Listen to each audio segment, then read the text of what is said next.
Chris. But guys, got a question. Why is it that when a man kills another man in battle, it's heroic, but when he kills another man in the heat of passion, he's a murderer? You know what I loved about wait. Let me answer that. Good question if you think about it. No. Let me answer that. Same reason why that if you stab a man in the heat of winter, steam will rise out of his body.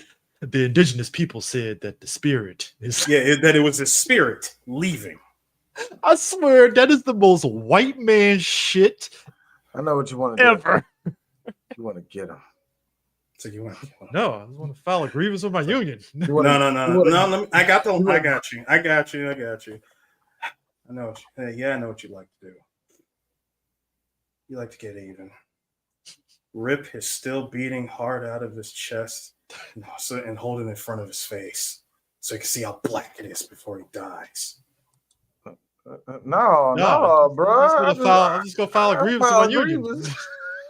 It's a sick world. No, wait. As soon as he says, I was just gonna file grievances with the union. Here's me. Well, the world is a twisted place. Ed O'Neill knows how to play the perfect guy that hates his life and just says funny ass shit. Because when he said that shit, I was like, "That's a good question. Why is it murder?" Chris. Don't that's how Ted Bundy got away with half of the shit. But he makes a good point. That's a good paradox. If you really think about it, you're running a mid-level donut shop in Chicago. It's mid-level because it's owned by a celebrity. In this case, a hockey player. You're right. It's the most whitest thing ever. Like I kind of think about it, let you continue because I feel like in 1992 that shit did look dope. Like I actually want to go. Y'all want to know something? The drinks. We were not. Here's the funny thing. It's weird with like Aurora is not small town suburbia. That's a big suburb. No, it's not. It's almost suburbs. A city. It's almost a city at this point. But we grew up in the suburbs. There was something about the 90s and suburbs that we're never going to get back. There was like a quaintness about it. Well, because if you think about just the way the suburbs to me hasn't changed much. It's just more people live there. No, okay. You know what I mean? I would say this. It's what became it's what we call now sopa. If you that's the douchebags that got good jobs that came from another state. That's the gentrified part. Like I love Washington D.C. I've lived here for the last 5 years and it was lovely. Where are you from? I'm originally from Minnesota. Now here's the thing though. There are I want to say how to change stuff around here now. There are spots in this area. In the DC area that give off like suburban stuff. Like when you think back to like what Riverdale used to be before it got built up and stuff, Riverdale kind of had that vibe. Was like that. It was like that to a degree. I would say Greenbelt to a point. Shit, to be really honest with y'all, Camp Springs, Temple Hills, and Clinton got that same vibe, had that same vibe. Oh yeah, when I first, like I said though, it's just more people. When I first moved, I moved to Clinton in '89. It was like definitely on some Aurora. Like you had the hardware store, you had Hog on the Hill, you had Mama Stella's Italian restaurant. Yeah. Now Mama Stella's still around though. Yep, still kicking. Now see, up the street from y'all's where I lived down in Camp Springs. Remember Topolino's is still there. Remember the big hardware store where the Royal Farms is at. Remember that used to be a big lumber yard, man. Yeah. Oh, that's gone. It's that small town, like you have your suburban neighborhoods, but you have like the mom and pop stuff. And like, was it Stanley Dicko, whatever the hockey player was? Stanley McKenna. Yeah. That whole place, it looks like, look, they rep if Paramount, because they own King's Dominion at one point. They Wayne's World was a Paramount. It was Paramount. Yeah, all the Paramount parks around the country. They had Wayne's World. Wayne's World had their own little same donut shop and everything, and it looked dope as hell when you think about it. It's like, Now the one in Kings Million, is the one in Virginia. They had their ride called the Hurler. Now here's the funny thing. I know down in North Carolina, Carowinds at one point was a Paramount Park too, and they had the Hurler down there, and they ended up tearing that shit down. I forgot what they turned it into, but that's what I knew, that Paramount owned different parks. And by the time I could really understand what that meant, Paramount was out of the music park business like that. Yeah. And the thing of it is, like, that whole donut shop is a character in and of itself in the movies, if you think about it. Yeah, so we say all that. So we say all that to say, welcome, ladies and gentlemen. We're talking Wayne's World here on Three Black Geeks. Yes, I'm DJ Sue, CJ, and D. Make sure you like, comment, subscribe, and follow us on all socials. You know, let's go, gentlemen. Taking it old school. Closer. If we're taking it back to our roots and stuff, I think at one point we always talked about certain white movies that, do black people watch that? And Wayne's World was one of them. And I always said, I think black people know about Wayne's World. I don't know if they were fans. Yeah, nigga was in this film, and I loved it. And I'm fine with that. We don't have to be in every space.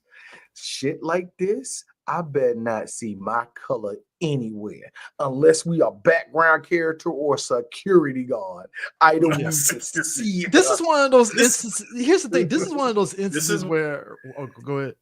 No, I was just saying, this is one of those movies where, once again, like Twister, I did not need to be seen. I don't want to see myself. I didn't need to be seen. Hold on, wait, hang on. I did not need to be seen in order to identify with a character. You actually identify with somebody in this movie, regardless of race. But that's what I'm saying. Like, as black folks, there are certain white movies that we'll sit there and say, you know, I actually enjoyed that movie. Wayne's World, it's like, I felt weird to be saying, yo, I actually like Wayne's World 1 and 2. Those are funny movies to me. Like, I'm the weird one that still likes the first Blues Brothers. People are like, how old are you? And I'm like, it's the Blues Brothers. Like, what do you want me to say? Like, I'm sorry. If you are black and you're a millennial and you don't like Blues Brothers, two things. A, you really wasn't raised up around white people shit like that at all. Which is fine. Or B, your parents didn't raise you to know what good music is. Therefore, you don't respect that movie. Blues Brothers is fun. I ain't said the second one. We don't talk about Blues Brothers 2000. We don't need to. That was a cash grab for everybody. That was a cash grab for everybody. Shout out to Erykah Badu not putting no soul in her voice when she was in that movie.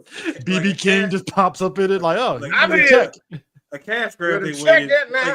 A cash grab that they waited an entire 2 decades long. 2 decades. Oh man! Like, look, my thing is, and had an OD 20 years ago. Let's put out another one. Come on, dog. And that's my thing. Like, Wayne's World 1 and 2 were one of those movies that, in a way, I felt it emboldened my wanting to listen to rock music.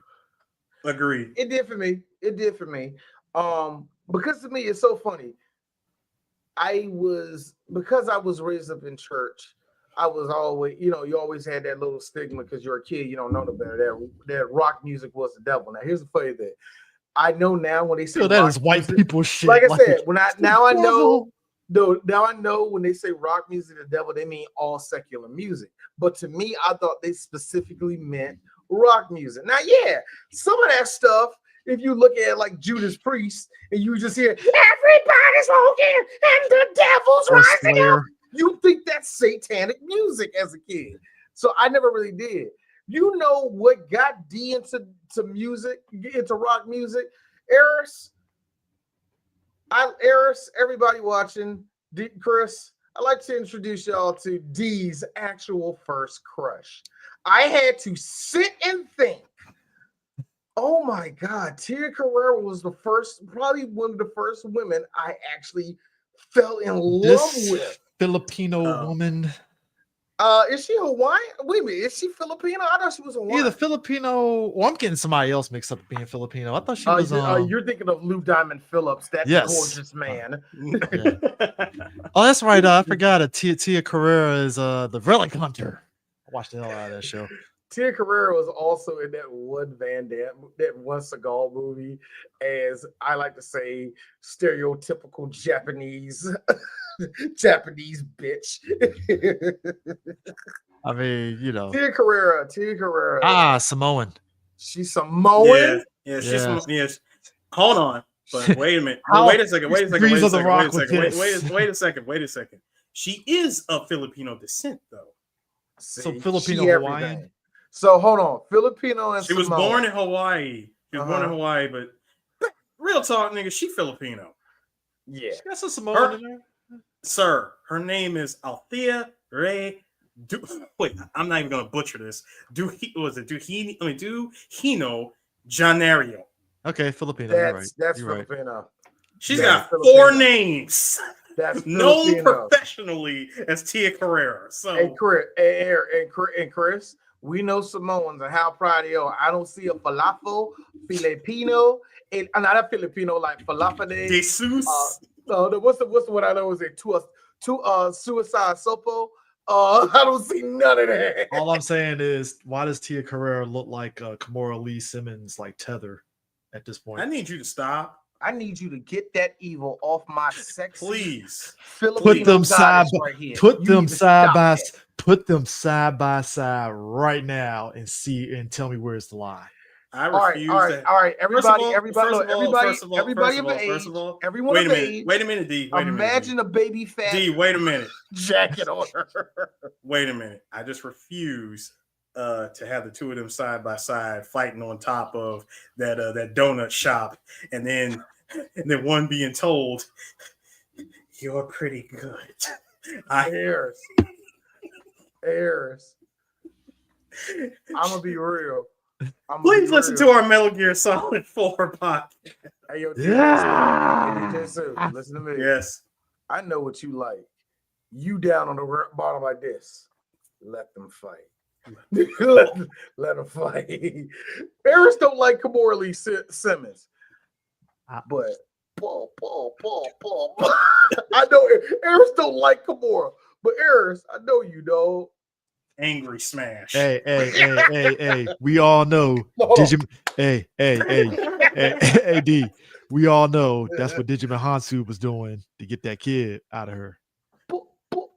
Oh, yes. Digimon Hansu made sure to shoot the club up before they broke it off. Well, according to him, he's still struggling to make ends meet. So that's a was it worth it? That's a working man. Was it worth it? Well, out of all the movies that man has been in, was it worth it? Probably not, but he's still working. Probably not. Man came out and That said, being I am still struggling to make ends meet just to get by.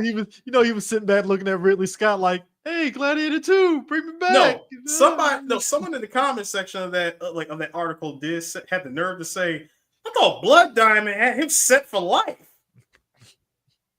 You know they gave that nigga a ham sandwich and $25,000. First off, Blood Diamond was a movie to spread awareness. All right, that's all. So white people of crimes that no bullshit. Were doing No, D, you're joking. When that movie came out, fucking Leonardo DiCaprio was the front runner of like Blood Diamonds. It's so bad. These people are slaves for the. And I'm like, are they serious?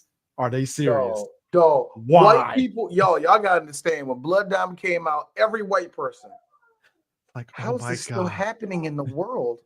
As they're wearing an actual Blood Diamond like this. Why didn't nobody ever tell us about this shit?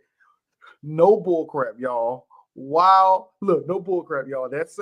Why has nobody ever told us about this? Michael Jackson. I done told white people about this shit years ago. Hold up. Nigga, I put out 4 songs. Yeah, the voice got that voice. But nah, they really, Blood Diamond, they were really taking that shit serious on some awareness shit. Like, I'm bro. Hey, Chris, now it's time for D not to be shit. I can do it because I love Michael Jackson. No, nigga, put all of the fucking volume in that. Come on now, damn. We trying to party? But going back to it, like Wayne's World 1 and 2, you wouldn't like it's just one of those movies that you didn't see. I remember getting clowned out by somebody in my life for liking Wayne's World 2. I don't remember why, but I remember saying, "Oh, that's a white people movie." I don't know who it was. Look, Somebody. I have to tell people I have a very silly sense of humor at times. So it's like for me, like Wayne's World 1 and 2, fucking Pee-wee's Big Adventure, just it's goofy shit that's actually funny. I put Wayne's World in the same category as, all the others that came from Saturday Night Live. It's a Saturday Night Live movie. Yeah. It's a good one too. It's a good one, but still, it's a Saturday Night Live movie nonetheless. This is a pure Saturday Night Live movie. Oh yeah, hell yeah. This is one of the spinoffs. We had other spinoffs. We had Superstar. This is the second one, but this is the second one that they did. Superstar Ladies Man. This one, it's Pat. Blues Brothers. Blues Brothers. I feel like there was another skit that was done off of Saturday Night Live. I can't remember. Oh, Night at the Roxbury's. Yep. Night at the Roxbury. And let's just keep it real. These are more like original spinoffs. Both Black Sheep and Tommy Boy. Yeah. They were because in a way. No, I'm only adding them in the sense of we're putting in two people from SNL who were still working at SNL at the time. Now, on top of that, some of the other actors and like co-stars that were in the movies were also on SNL. Yeah, and I think that what also benefited, like, especially I just call them unofficial. Yeah, because it's kind of crazy. Like we talked earlier about Blues Brothers, that was like in a Saturday Night Live movie.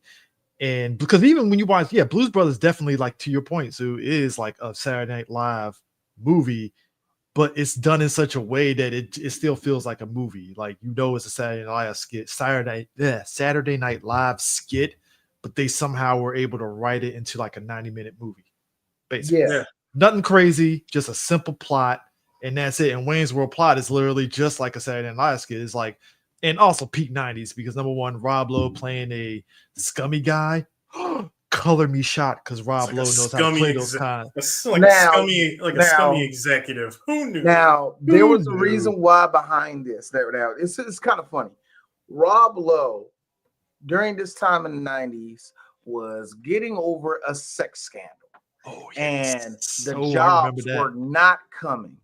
Yep. Luckily for him, somebody at Paramount was like, I can get you something, but it probably ain't going to be great. And that's when he got with Wayne's World. And him getting in Wayne's World is actually also how he got onto Tommy Boy, because he was still under the same scrutiny when he did Tommy Boy. But because of those two movies, Rob Lowe says, they kind of saved his career. They kind of bounced him out. Like, people forget being up under that scandal. It actually worked. People forget sex scandals in the 90s was definitely that could either end your career or you on TV afterwards. Oh yeah, which people again, not good TV. Yeah, and this was 1992. Like, think about it like this: we talk about now cancel culture and shit. I don't even want to get into that, but like, it's like it was literally like he said. It's like, bro, TV was looked at as lower form of like just media. Like, if you did TV, it's like, ew, nigga, like the fuck. No. Let me say it. Still kind of is, depending on who you are and what show you're doing. Exactly. So if you're doing an FX show, all right, prestige. If you're on a CBS show that's not in the top 4, that's not on prime time. That's not even a prime time slot. If you're on a CBS comedy show, I guess you're this for the rest of your career. Or the rest of your career is doing one season only TV shows. Oh no. But think about it like this though. In the 90s, when you only had like 5 stations and stuff, like ABC, CBS, Fox, and NBC, and you were on TV, that was it. And then it was that, or maybe you might get lucky on a cable network like Hallmark Channel. No. It better be a premium channel. That's all I can say. I was about to say, we talked about this. Remember, we said that it was Shelly went through it and some other girl went through it. The reason why they was on Red Shoe Diary and What's Her Face was because they name was Dirt. everywhere else, and they had no choice but to do these primetime shows. In fact, there's a couple of guests that were on Duckman were on there because their career was in the dirt. There are even the Simpsons to a degree for a couple of people. Like, put it this way. Ernest Borgnine was never a low tier person, but the nigga had no work. So when he showed up on The Simpsons, it was like, hey, yo, Ernest Borgnine's on this. But that's the thing about Rob Lowe, though. Think about it, Ernest. That's like, think about, all right. Nigga, Cabby is on The Simpsons. Think about it, y'all. Like, what if Liam Neeson showed up on Bob's Burgers next year? He'd be like, damn, for real, Liam? It was like that. It's like that. And the thing is with Rob Lowe, you got to think about it. Rob Lowe was part of the Brat Pack. He was the guy. In this sex scandal, his career would have been done. Oh, yeah. And especially back then, man. A lot of remember, this is also during that time where River Phoenix died. Not too long ago. Viper Room. Yeah, in the Viper Room. And then you had all those kids that in that group, a lot of them were growing up and a lot of them were getting the door slammed on their fingers. And then you had people like Spader who was like, I'm not a part of y'all no more. and then you had the people getting on drugs like Robert. So it was everybody was in their own little ish at that time. And then you had the ones that didn't know how to turn it off. So come on, Mr. Furlong. Are you gonna do this thing or what? I'm gonna be a star one day. Sure you are, sir. Sure you are. Hey, Corey, both of you, put the coke down. I know Michael Jackson. Yes, he's the one that gave you the coke. We know. Let us go.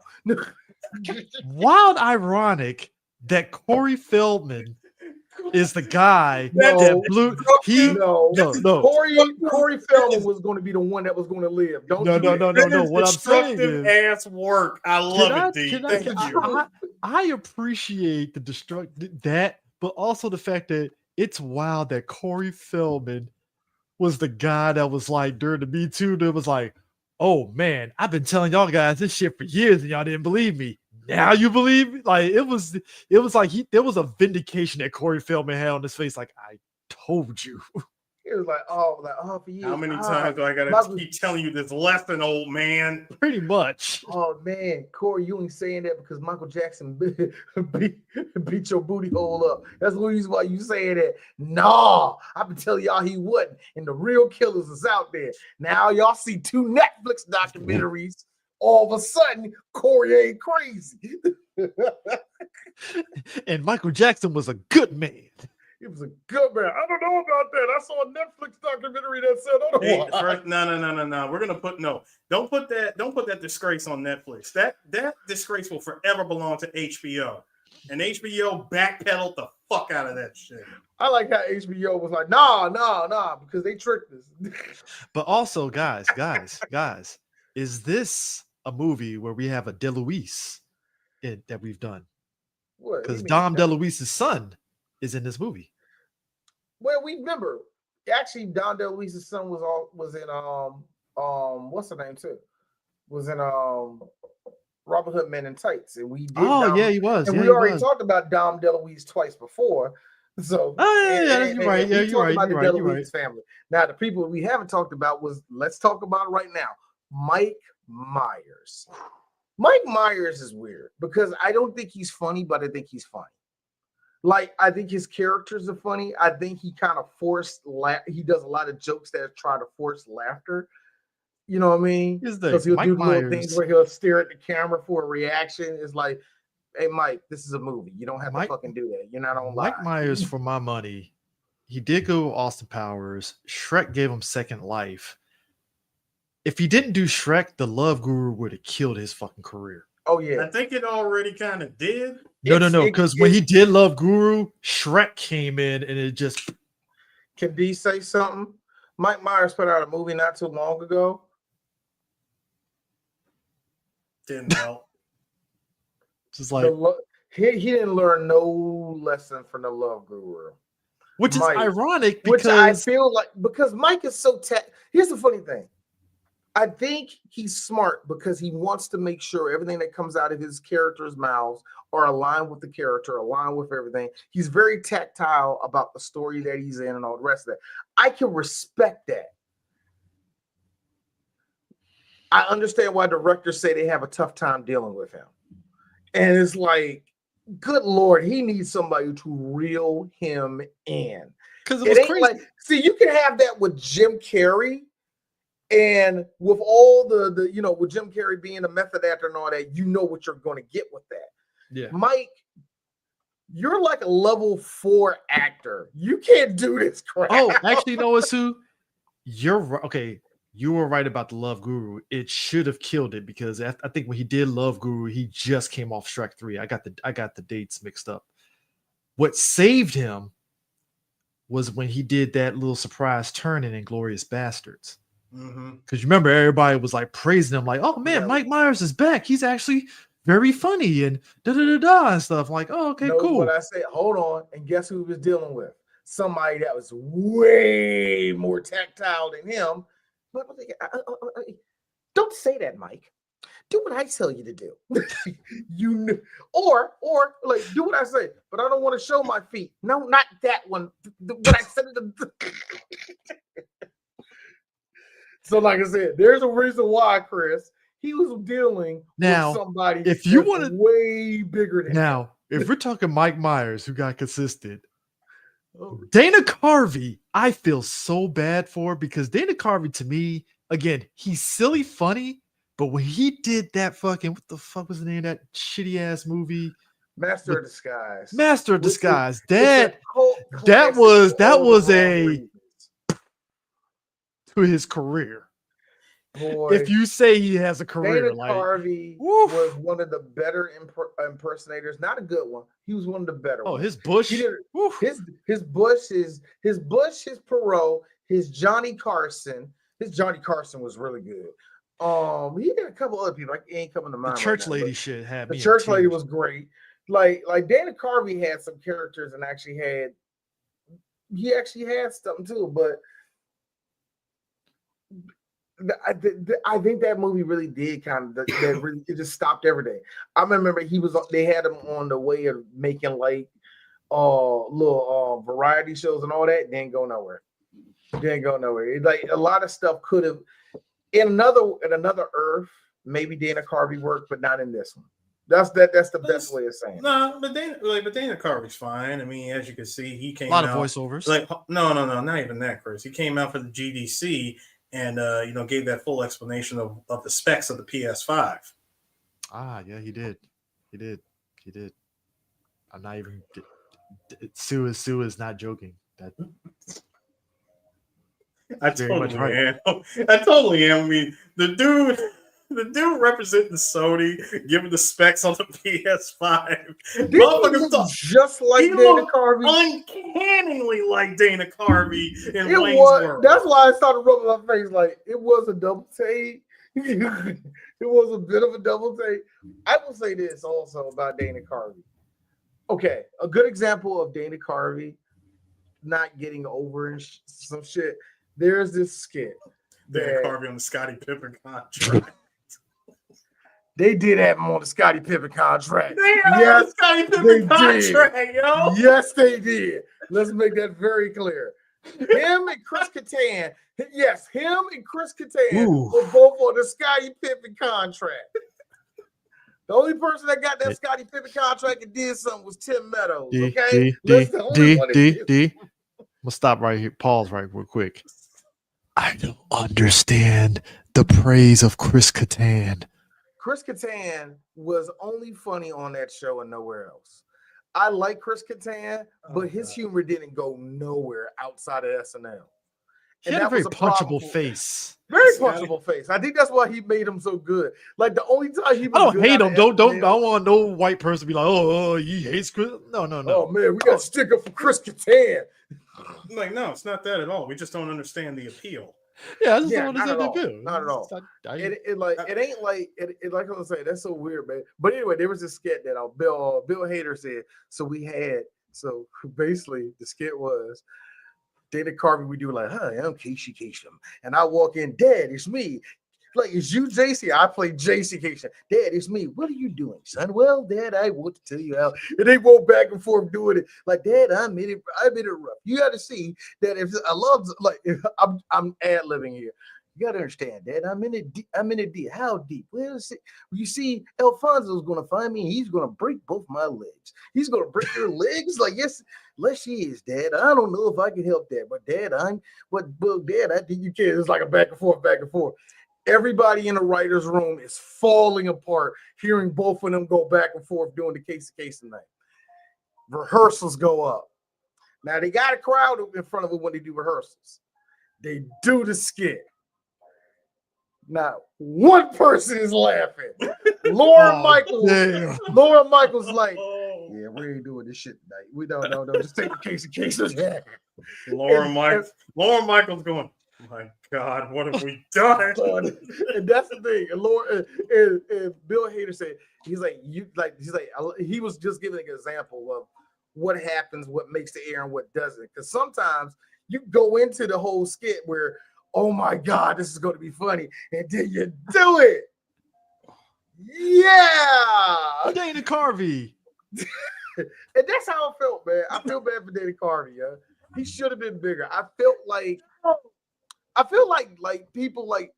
certain people. He's Magoo to Mike Myers, Timbaland, all right? Huh? He's Magoo to Mike Myers, Don't Timbaland. you do that.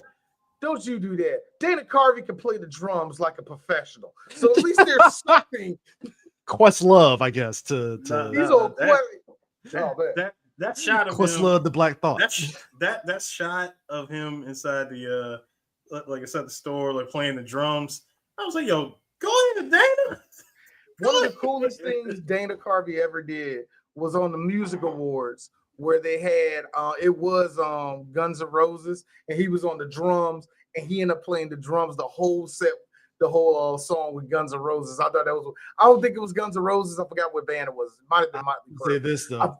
But he sat up there and did everything perfectly, and they were like, "Holy shit!" You want to talk inside jokes about this movie? Again, it's one of those things where you have to like know about a segment of rock music, or at least know about like rock music just on the surface level. When they're in the fucking guitar shop and he's about to play Stairway to Heaven, and a dude points to the sign that says "No Stairway to Heaven." If you know anything about Stairway to Heaven, you can understand why he said we ain't playing that shit. Stairway to Heaven is like iconic. No stairway. Denied. And also, it's two reasons why. Much like that one. I'm looking at you, couple of you black girls that watch our show. I'm looking at you. You know that white boyfriend you had? All right, baby, I got a new one. This is Wonderwall. Oh my God, it's Wonderwall again. Yeah. That's the reason why. Right. And also, that's right. You three black women that watch us, you know that prop that's called your boyfriend / husband during your live stream or cosplays. I'm pretty sure they ask you, do you know the song Dragon Force? He tells you that. He always say, hey. So can you play like the is there can like you play Dragon Force? Jump up and down. No, not you. Your thing, so I can see your boot. Anyway, also it's a clever way of doing a joke where you can't get around the copyright. So him going, no stairway denied. One of them, we ain't paying for that song. I was looking at American Dad, and Roger and Steve were trying to get out of a situation. Like, what do we do? I get it. We'll sing the Beatles. They said singing one line of the Beatles song can cost you up to $3 million on television. What song we pick? No. And all of a sudden, they had no time. He was like, "Hey, June, hey!" Next thing you know, it cuts to the next scene, and they're getting kicked out of a van. No Beatles songs. So I mean, it's on the look, same do you level. want You're to? being It's kinda basically, cheap and I do can't you? get around You know what it copyright. is? It's basically, do I want the budget to skyrocket to pay Led Zeppelin, or do I just say fuck it and don't even play the goddamn song? Boy, I mean, boy, let's be real. look, I know Let's you be just real. paid- There was a let's be real. There was a toss up. They had to choose between playing either "Stairway to Heaven" or "Bohemian Rhapsody" by Queen, and you already got that off early I in the mean, movie. Bohemian when they Rhapsody were is... you got that off by going to the donut shop and singing the whole damn song. And it was great. Now, Iconic scene. Now, here's the funny thing behind that scene, the famous scene. If you were alive, that scene was everywhere. Where they were in the seat, in the car, headbanging the Bohemian Rhapsody. I still do that to this day. Anybody with hair that listen to that song, everybody does that. So the story behind that was Lauren Michaels was like, "No, do Welcome to the Jungle." Mike Myers is like, "Fuck no, I'm not doing Welcome to the Jungle. I want to do Bohemian Rhapsody." It got to the point where he was like, "We're not doing a movie if I don't get to do that." And Laura was like, "Yeah, okay, just do it. That's my best." Lauren Michaels sounds like Dr. Evil, and so if you want to sound like Lauren Michaels, try to sound like Dr. Evil. You'll get around to it. So it's like, okay, whatever. So he let him do it. Now, this was done. Now, during this time, much like Michael Jackson, Queen didn't really get a lot of play and they felt not a lot of respect in the United States. Yeah. When this song came out, it skyrocketed them to number one, and Queen has been the shit in America ever since then. This actually revitalized their whole name in America and made them superstars over here. And actually, Bohemian Rhapsody is heard by Americans way more than anybody else in the world. So that's a cool thing. Now, the cooler thing is this. Fred Mercury died 3 months before this movie was out. Wow. But Mike Myers got to send him the scene that they used it in, and Freddie Mercury said he loved it. Of course, that's great. So that's actually a cool ending to all that. Yeah, when you get the scene that almost didn't make it. Like when you get the blessing from a legend. Yeah, before the man dies. Before he died, that's awesome, man. That's I think also too. Story. I'm glad it actually. And when you think about it, because we all know I hate to go that far. There's a reason why all three of us can say more stuff about Queen than Led Zeppelin.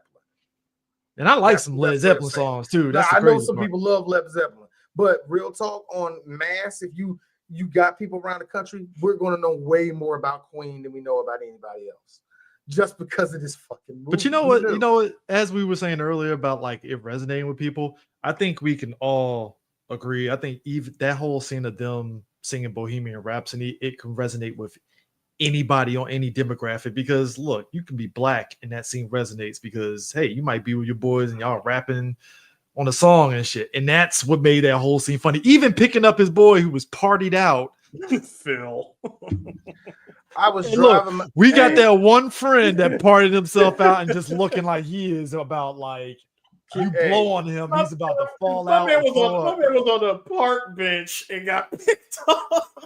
That is some good old small town shenanigans, and D has always been for that. I love it, man. Hey, man, what's up, bro? Get your ass in the car, man. I'm drunk, man. Nah, get in the car, nigga. I always enjoy that line. Like, Phil, what are you doing here? You're partied out, man. Again. No, the one that got me. Hold on. Wait. Hang on. 1992 lingo here. What if he honks in the car? I guarantee you a no honk. Garth, I'm Garth in this moment. Hey, if you got a hurl, little cup. Yeah, Chris, that is you. That is you, Chris. Little itty bitty Dixie cup. Where did you even get that, Garth? Tiny little Dixie cup. Where did you even get it? No, he pulls it out. He unfolded the Dixie cup. Like, where did you even get that? My man looked at that cup like, Like I said, that is some 1992 lingo. No, we all know. What if he honks in the car? Honks. That's some white people lingo. That is good white people I think that's stoner language. It might be. Stoner I don't language. know. I don't know. Good middle Gen X. Middle generation of the Gen X. Now, Gen X on lingo right if you're there. black in a black arena and you say honk, they're gonna look at you like, "Are you retarded?" Nigga, you gay? What you trying to say, nigga? What's he honking? You know what? You're right, D. They would be like, "Are you gay or something?" Nothing like that. You wouldn't be honking the car. Wait, we be taking shit or something? What are you talking about? Do not let me go. It's like we go opposite of what the word is. It's like, oh shit. It's like, but yeah, I think that scene is iconic, of course, man. I like how this was during that time where public access is still a freaking thing to this PBS, day. I mean, it is. I mean, it ain't made like for viewers like you. No, that's public television ran by universities and oil companies and rich douchebags. Sir. Back to earth. This is a This Old House Stan account right here. Okay, that's public access right there. Shut the fuck up, Chris. I'm talking about local. Yeah, we're local, whatever. And it's channel 28. It's a cheap camera. Hold on, our boy. Aiming too high, Chris. That's clearly channel 13. Nah. Public access, Chris. We got to remember here, Chris. Public access. We got this beautiful game. I don't give a shit. Cut that bitch off. That's what Dare I say, zooming in and out doing the crip dare walk. I say, would you say that crip Wayne's walking World with Kane? Dare I say, gentlemen, would you say that Wayne's World and public I access? always talk for the survivor scrolls. Now, I like how he was preaching the word of God and then immediately going against it. I loved it. Hey, play that Tupac song real quick. No, the part I like. Here I go. Nah, but dare I say, gentlemen, what was your question? Would you say that Wayne's World, at least the way the nature of this movie shows the show, it was kind of like the equivalent of like podcasting, like indie podcasting, where it's like you're doing your own thing and you have that segment of fans that know about you. And I was gonna make that I'll take it a step further. Wayne's World was YouTube content before YouTube. Yeah. Oh God, that bitch. I'm sorry. But yes, Wayne's World, that's what I got. When I looked at this, like public access is cool. Just to have two people sitting down talking about their favorite things and Hey, Tom Green show. That's what we're doing, isn't it? Tom Green show was also kind of a Wayne's World thing too. I again, that's another guy. They try to give this. Chris, this is more so for me and Chris. So, Chris, did you know that one of our math teachers, a certain woman, Miss Inman? Miss Inman. Yes. She was on public access teaching math. Yes. Dead ass. That threw me for a fucking loop. I'm like, I have a celeb. Yay. Hey, no bull. I had a teacher. I think it was like my 10th grade teacher in Crossland. She was doing some little education there. I was like, yo, she over there like the words and all that. She was like, yo, wasn't there certain PG community college courses on public access? Yeah. It was like channel 10 or 12 or something like. I don't remember. It was so many. Public access was like a thing where it was this very renegade indie sort of like, anybody can get a show and following and stuff. Because like, I mean, think about it. You only had network TV. You only had network TV back then. So nobody's going to show that shit now, but yeah, it's so weird. Public access has changed up so much now, man. But yeah, you like back then there was a lot of that. I hear that they still do that like in the Midwest a lot too. They still that's a normal thing. I mean, look, I think me and you talked about this when it came to like the movie Footloose, and I remember somebody was like, how can you remake Footloose? Because are there places in the United States like that? I'm like, have you been in the Midwest? There's probably some small towns that probably are still on that shit to this day. We still have 'cause- towns that are we still have dry counties, man. yeah. So let's not sit here and act like it's out of the realm for a small town to be like, no. There's In people this still town- on in this 56K town of- modems. That's what I'm saying. In this town of 900 people, we all go to the same church and we all praise the same God. You ain't about to have no dance, shaking your booty to the Rihannas and the Ludicrous. and the who's that guy? Oh, Eminem stores. You're not going to dance to them. So, but it's like that was what like Wayne's World as a concept is just basically two friends talking about just random ass shit. Basically, that's really all it is. Yeah, it's that Gen X. Yeah, we're not like normal television shows. We're different. Yeah, Barcelona. So we're just talking about things we like, bro. Now, hang on. Wayne, again, also super pre-YouTube. The very first vlog. Yeah, Dude had a cameraman following him in the house, introducing himself. Hell, pretty much introducing his life. Yeah, throughout the entirety of the movie. Bro, when Ed O'Neill is sitting up there saying that thing that started at the beginning, Yeah, he's like, yeah, whoa. Hey, you know what I like about it? doing? You know what I like- like about it though? Like, when the camera, only Garth and I get to talk to the camera. that's what I liked about it, because when you showed him, like, yeah, here's he is, and he turns this way, Ed nods his head at the camera, and the camera instantly starts following him. That is some Midwest. I know. That is some Say the suburban line. donut shop, I know man. we said it before. Say the line again. Say the line again. I'm sorry. I know we said it before. But Why say is it? again. Why is it that when a man kills another man in battle, he's heroic, but if he kills a man in a crime of passion, he's a murderer? That is a man that has seen some shit. Yeah. Who did he kill? Who did you and kill? get away with? No, who did he kill and get away with killing? I need That's to know. that is a cold case Bro, in Chicago. bro. Again, What? this is the type of humor that nobody would get. When he sat there, when Sue sat there and said the line that when you kill and stab another man, it's like steam coming out. I'm like, that is a most random thing. And yeah, if you look it up, that's true as fuck. And I'm like, Dog. It's He's saying some it's thought-provoking pure- shit. It's pure. I went to Vietnam, but I ain't never left Vietnam type of stuff. oh man, got the pink slip and y'all did that whole thing. I was like, let's go to my union. Jesus. Damn, dog. I wouldn't take it that far. I like how Wayne and them are like friends with everybody. Like even the cop, like that's a white thing. That's a white thing. But anyway, Thank you.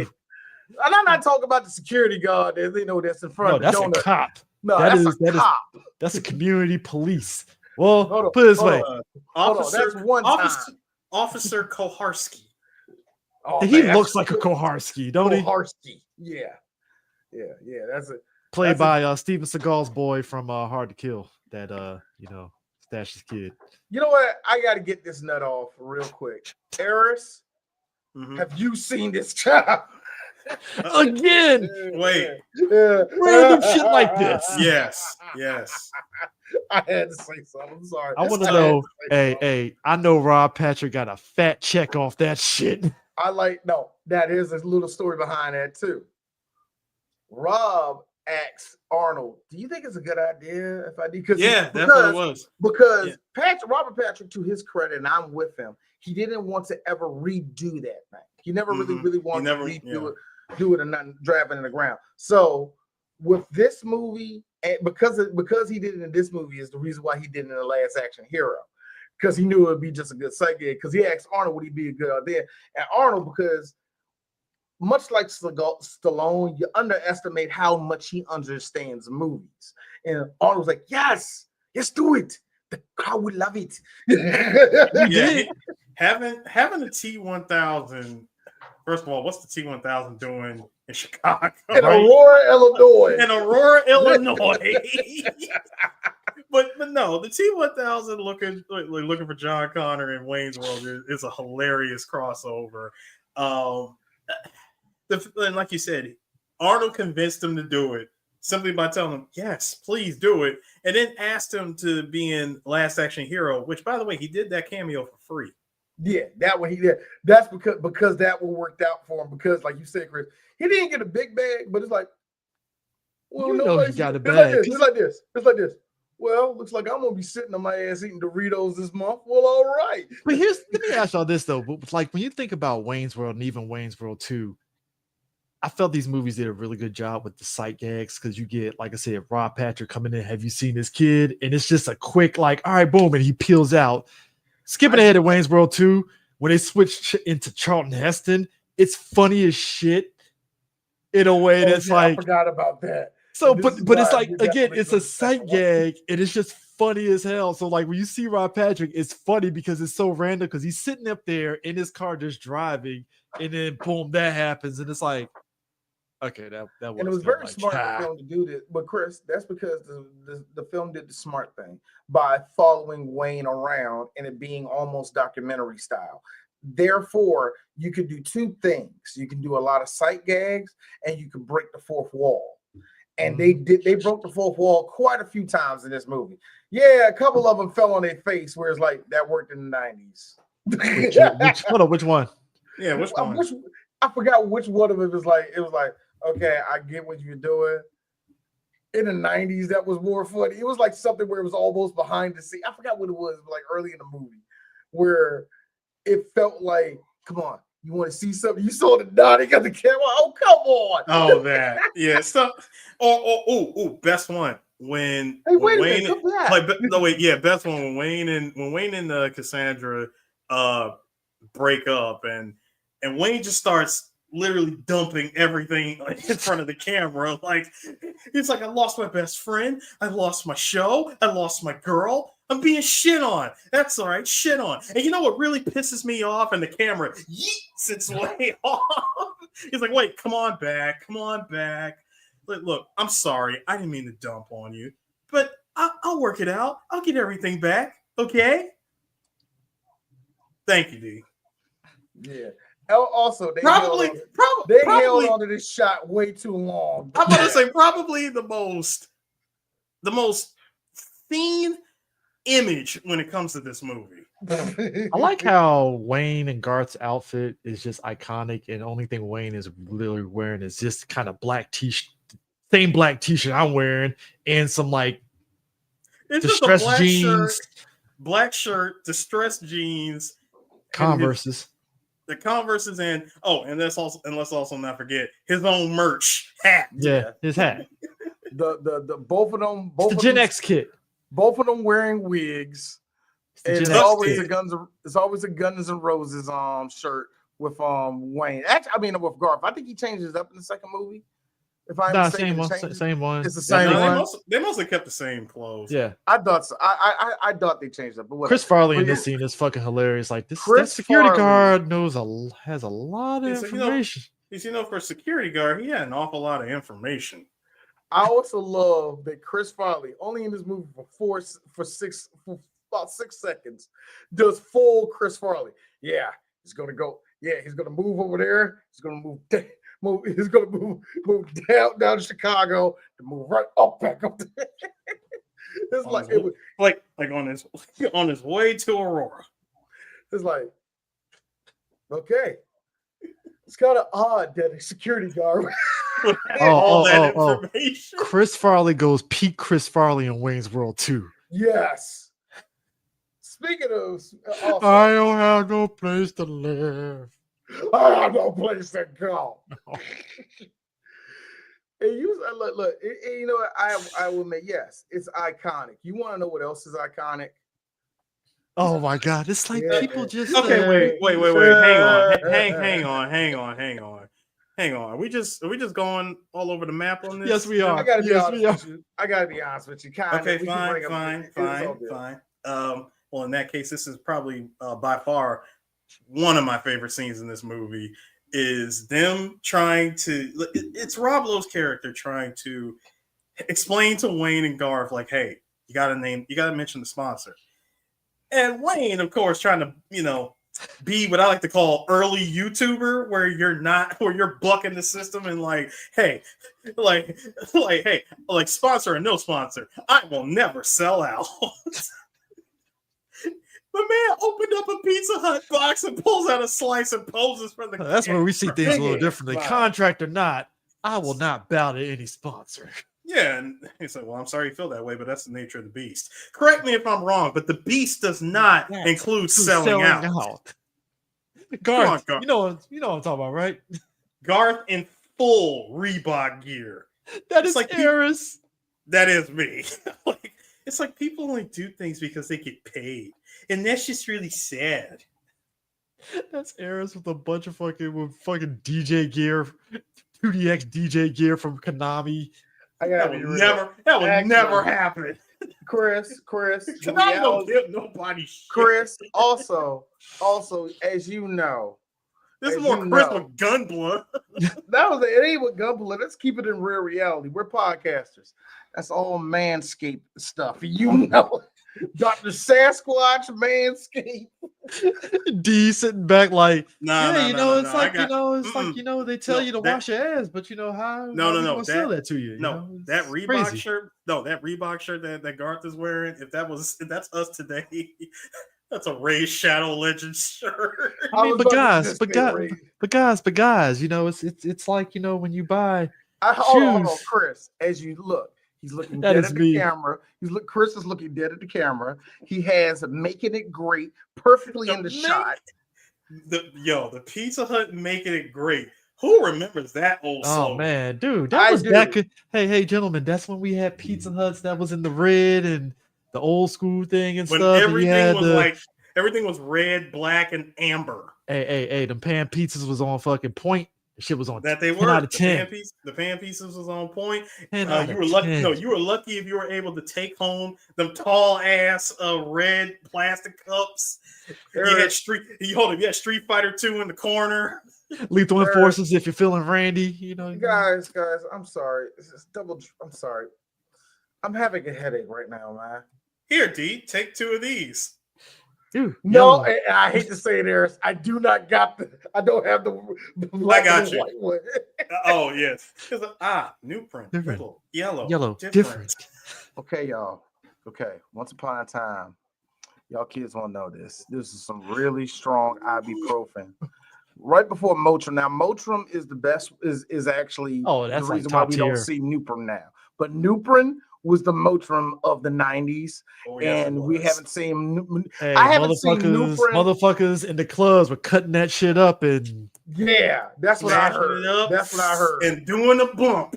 Oh yes, they were. That's what I heard. I don't know how true it is. I was just a child in the 90s. I don't know. Motherfuckers but there's going a to the reason club. why Newport is not on the shelf no more. They was going in the clubs, bringing in grinders about this big. Hey, I gotta be real with you guys. I gotta be real. Little yellow, perfect. I gotta be real with y'all. You gotta understand something. You know what would scare any kid straight is when you watch like a current affair and they be talking about like the most fucked up drugs and how that kill people and stuff. Like, man. Yeah, Newport. Oh man, Newport. The product that dates this movie. More than the Reebok. Even the old school Dorito bag, which that's when Doritos was banging. Oh man, that's when they were still putting. That's when they were still putting lard in their chips. No. That was back. Crack. No, sir. That was back when they filled to the brim the Doritos. Also, that was during the time when you did this to Cool Ranch. Let me get another one. But also, I'm dead serious. Like if Doritos came out back then, like it would be like okay, you get about all the way up to here in the bag. Today, about here. Hold on. That's because they dupe you into getting the big bag. And even then, the big bag is about here. Just from here to here. You know what all I'm saying is, it really ain't that much of a difference. Hey, Chris, you worked in the store like me. You ever grab the bag and shake it, and you can just feel how there ain't a lot of chips in the motherfucker? I'm looking at you. I'm looking at you, Urs, and y'all fucking jank ass chips. Hey, look. I love y'all chips, nigga. Hey, I love y'all to death. Them shits is like dice games in them fucking like- bags. It's Hey, five, guys. five actual good pieces. Hey, guys, Five give good me chips inside. Everything Harris. else is crumbs. Harris, give me 2 seconds. I gotta talk to them. I love what y'all do and what y'all do for the black community. Hey, Rap Snacks, what the fuck been going on lately, bro? You want to talk about it? These bitches is empty, man. Now I like the little Bootsy chips, man. Y'all fucking around, getting on my Homophobia goddamn has nerves never with that. tasted so good. Them little baby Jones is good too. I need more of them. The little baby sweet All fire I'm ones, saying those is- are good. All I'm saying is, guys, it's a choice for a new generation. Yes. It's the Oh, the full Pepsi tip. The Hold old school Pepsi logo. Remember Crystal Pepsi? Yes. Crystal Terrible. Pepsi. Crystal Pepsi. Terrible. I am mad that there are people that are a part of groups D, that D, like, D, bring it D. back. It's called white people. No black person is like, I want Crystal Pepsi. What black person is saying, I want Crystal hold on. Pepsi? No. Hang on. When they first announced Crystal Pepsi back in the 90s, and I We saw were hype. No, not just hype. I asked. I remember it was me, my mom, and my dad. All three of us actually went to the store, and we each got a can. I think it was either a can or a bottle or whatever, each of like a Pepsi Crystal. Took it home, tried it. One sip. All right, we ain't never getting this shit again. Somewhere, I wanna hear- Steve in Idaho has a fucking crate full of Crystal Pepsi, thinking it's going to send his kids through college. Dude, All that right, y'all wanna thing hear was something real awful. funny? It was awful. Now, It's y'all want to hear Pepsi something? minus the caramel color. That's all the shit was. Y'all want to hear something real funny though about Crystal Pepsi? It actually starts with Coca-Cola.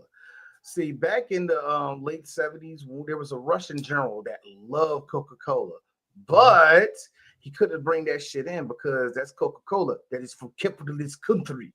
So he contacted Coca-Cola himself, like, hey man, is there a way y'all can sneak me in some Coca-Cola? So what they did was pretty much make Crystal Pepsi. They did what Crystal Pepsi did. All white, you give them all white Coca-Cola and put it in a little bottle to make it look like vodka. And he used to drink that shit all the time. The connection to Pepsi is that Pepsi was actually big in Russia because they were like friendly to the communists for whatever reason. And when the Berlin Wall fell, they had open opportunity to take over the market. And Coca-Cola took it from them in mass. So that's a fun little story. All I'm about saying is, Crystal all Pepsi. I'm saying is, when I saw that old school Pepsi logo, I fell out because I'm like, man, I missed that shit. Because Dog. didn't they come out with a throwback can for the Pepsi? Yes, they did, but I don't remember. It was like a brief time, and I didn't care. I didn't care. Look, I kind of wanted it just for. in all honesty, all companies do this. They'll be on some Mountain Dew did it. Like not just Mountain Dew. They'll be on some fucking a throwback Thursday shit, and they'll bring back the old logo, like the old design. Meanwhile, I'm just like, yo, so when we gonna get the Mystic drinks back? You know. Agreed, but at one point in time, they did give us the actual sugarcane Coca-Cola, Which is good. Oh, I'm doing the same thing with that sugar cane one too. It tastes better, but it's like this ain't sugar cane, isn't it? This is something else. Sweet low. No, here's me. That's gonna shrivel up my kidneys in 4 years, isn't it? Look. Mm-hmm. Just let's just say, gentlemen. Poison. That's what let's just say, gentlemen. Poison. Let's just say, gentlemen. If you diabetic, don't drink that shit. Gonna lose a foot. Boy, I will be real. Mr. Shaw, Mr. Shaw, your blood pressure spike. I don't know what you're talking about. I've been drinking this pure. It's more healthier because it's sugar cane. He turned to the carpet at that point. Like, it's Diet Double Dew. Double the dew. It's less sugar than regular Mountain Dew.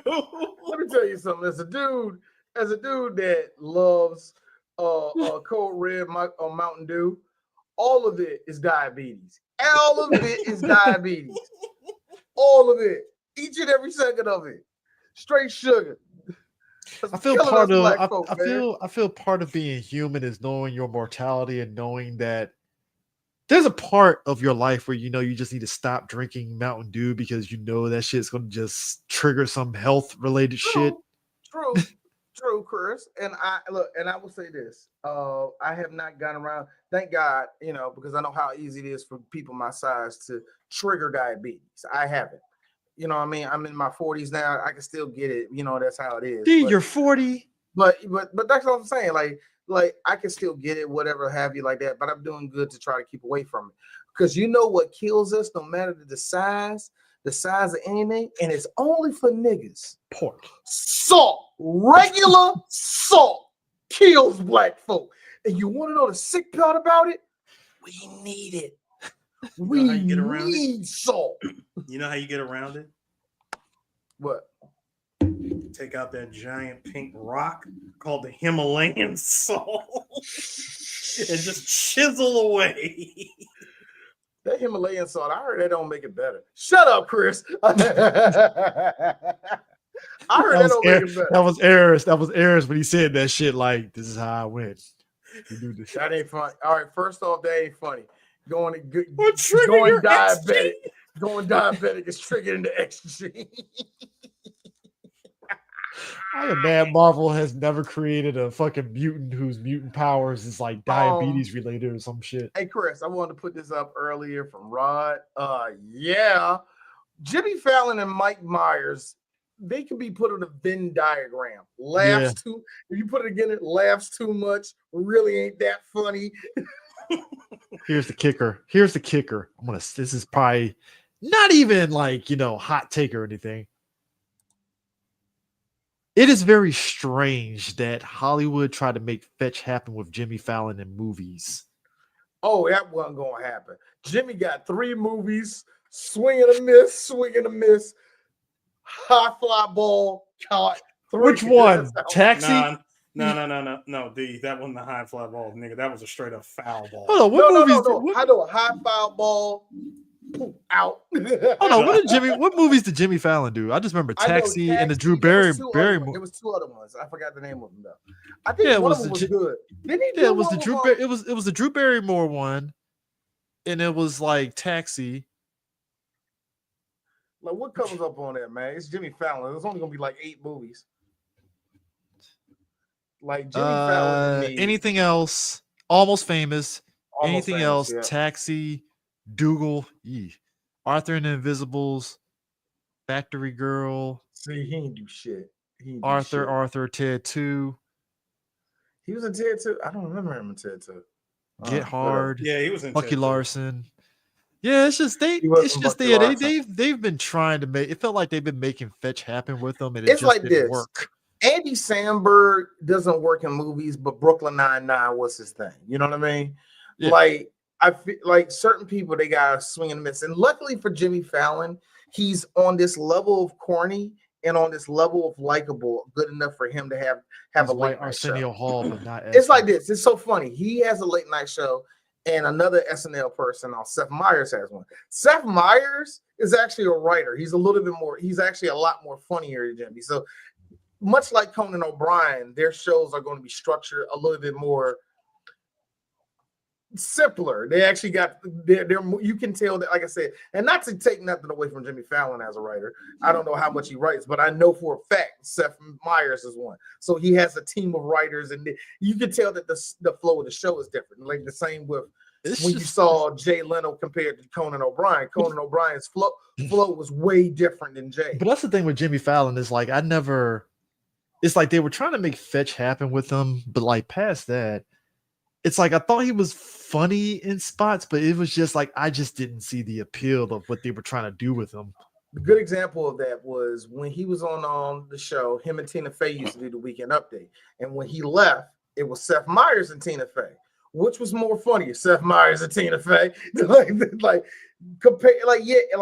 had different chemistry, but they were both the head writers of the show. So they knew how to throw the show, throw the jokes around the right way, yeah. And actually, that's what made the segment that actually revitalized that whole segment of them doing it, man. And give some respect to Jimmy Fallon because he was actually a part of that before Seth started doing it with it. Yeah, but I mean, but going back to the movie though, but past that, like seeing Wayne and Cassandra's relationship, that was, it's cute. Shout out. I got to be real with you. I had that same thing when I saw Tia Carrera. I mean, look, who didn't? Who didn't? Same, because for one thing, Gary Wright actually re-recorded Dreamweaver just for this movie. Really? Awesome. Yep. Wow. That's a cool little bit of trivia. So like every time, every time this happened in the movie, which is only about 2 times, you just hearing the re-recorded lyrics. You know, kind of like what Taylor Swift did, just to get back at the record label. She re-recorded you, buddy. She re-recorded her album 1987 just to get all of all the credit and all the monetary value off of it, because she couldn't get it from the one that she originally released. So I think that's something you can go back and re-record. You can go back and re-record your own song just so you get the credit. That makes me laugh, because it's like, see, that's some Beyonce shit, and that's why I be laughing at black people that be hating Taylor Swift. I'm like, what? She's just the white version of Beyonce. Both evil as fuck. What are you talking about? Hey, but guys. Both of them are part of the Illuminati. When that shot in the movie happens with Cassandra, I'm like, yeah. I was young, but I fell in love with Tia Carrera. And I said it because of her when it comes to, and I hate doing this because, yes, that's colorism. You know what? I'm black. I can play in colorism a little bit. I don't, if I ever got with a girl who is of the, what's the word? The East Asian variety, Japan, all the rest of that. Yeah, I'm just saying this. If you brown, you got an edge. That's all I gotta say. That's all I'm saying. I'm not saying you're gonna win the battle. In other words, you're gonna win the battle. In other words, just say you want a Pacific Islander and keep it moving. No. I don't want a black girl who's meaner. I don't want that. No, that's what they would be categorized as, a Pacific Islander. Look. I feel there has to be a revenge. Short, brown. Hold on. Pacific Islander. No, short brown, and this is where D turns into a red pillar. They ain't gonna talk that much, gonna clean my house. I feel I have to go revenge. So a Pacific Islander. No, I feel I have to go. I have to go. Guam. She gotta be from Cambodia. Laos. Connie Supanusipon. Let's go, nigga. So a Pacific Islander. Is that what they call them? I don't know what they call them. Yeah. Is that what See, when I hear Pacific, I'm sorry, no real talk, dog. When I hear Pacific Islander, no, because when I hear Pacific Islander, I do think Guam, Fiji, Tahiti. You know what I mean? I think of them. I don't think Kelly Hu is in that category. Malaysia, Indonesia. I don't think that. You know what I mean? Well, first of all, see, when you mention the areas such as Thailand, Laos, Cambodia, those particular like Asian countries, it's the one in the Northeast that look at them as the niggers. Hold on. Community. You want to know the fun part for D? Even the Vietnamese, who got a lot of fucking nerve, go, ew, niggers. Because they're on that side of the border. Here's the funny part of y'all saying that. Hey, Brian, first off, we don't use that ableist language. Second of all, Rob Lowe had me die. Well, yeah, I spent time in the Orient. Why did you say that to Tia Carrera? I loved it. Did you see her face of just like, Hey, look, real talk. That is like going up to Eris. Well, yeah, I spent time in Niggerland. That is like walking up to this man right here. Well, yeah, not Fred Hampton. That's like walking up to that man right there. I spent a lot of time in Negrovania. Like that's what it sounds. Oh, Lord have mercy. Look, all I'm saying is, D, that just sounds like a stage in like Street Fighter 8 or something like that. Like nigga.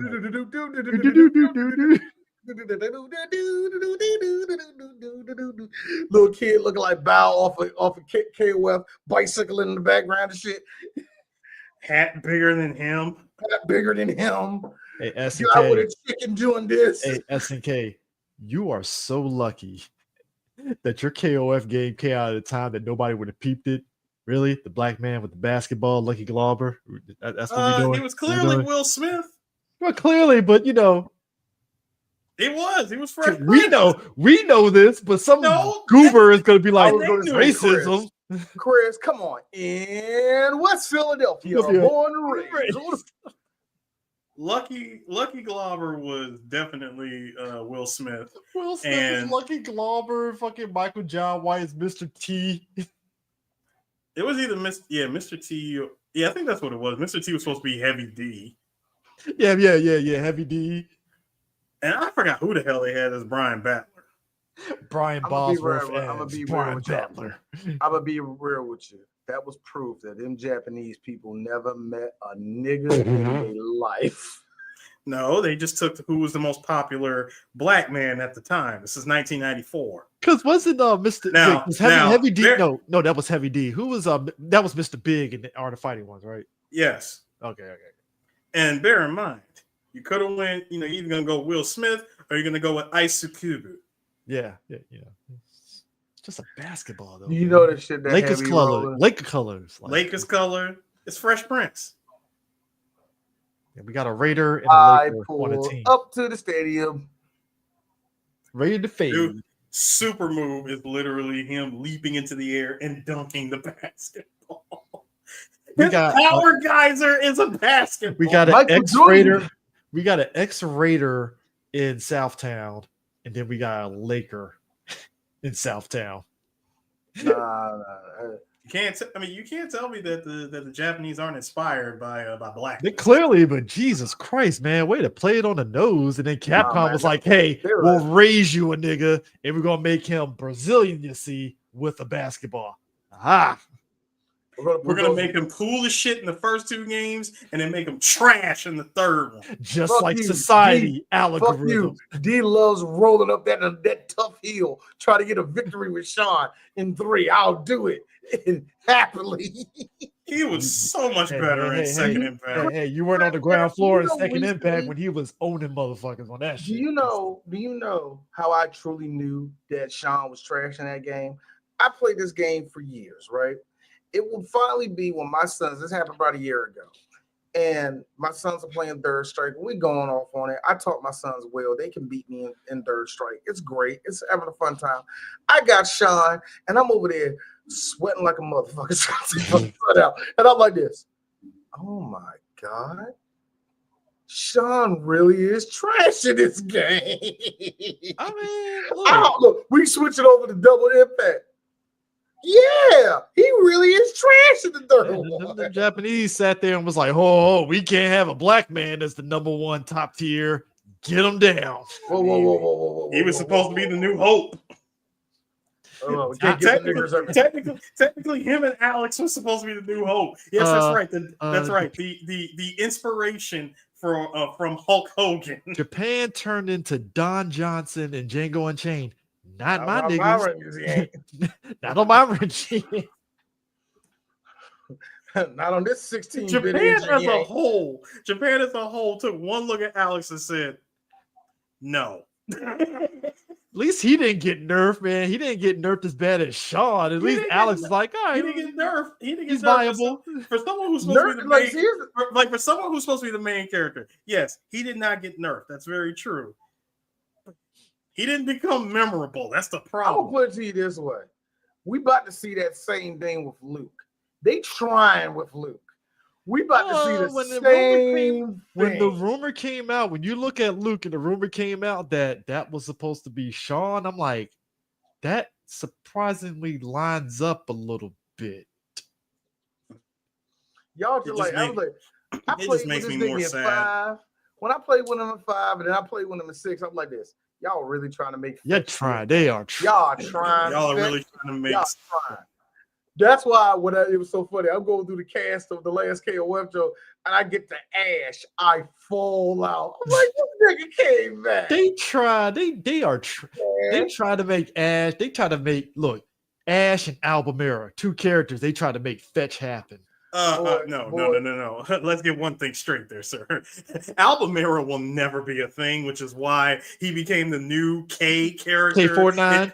Even when they brought him back, they had to completely redesign him for K115. Well, do you want to play fucking whoever owns the Akira license, or just put Albemarle's face on the character? Of course not. You still call him K49, but you just give a sprinkle of Albemarle because we're never touching that other universe. Don't understand. Basically, the Gundam wing of KOF. Nah. When they played that trailer for K49, I hit up Sue immediately. I was like, bro, Albemarle's back, but he's K49. He's like, get the fuck out of here. He looked at the trailer and I was like, oh my God.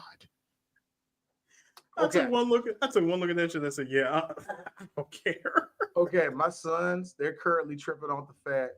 I don't know her name. She was in 13, but she's not in 14. Wait a minute, what's the newest one that came out? I keep on fucking 15. them. 15. She was in 14, but she was in 15. It was homegirl that had the backwards hat and all the rest of that. My sons are laughing like, look, here's my sons. See Blue Mary in here, but she ain't in here. They told her get up out of here. What's her name? Alice. I think Alice. They like, yeah, they told Alice to get up out of here. Nah, I mean, I was like, they focus tested the hell out of her in Tokyo, and they was like, nah, she can leave. Look. Kelly Hugh. She's pretty, but she can go. Kelly Hugh and Tia Carrere were definitely like two women during the 90s that like piqued my interest. Because I kind of got them confused a couple of times at one point because it's like, You're gonna hate me for this, guys.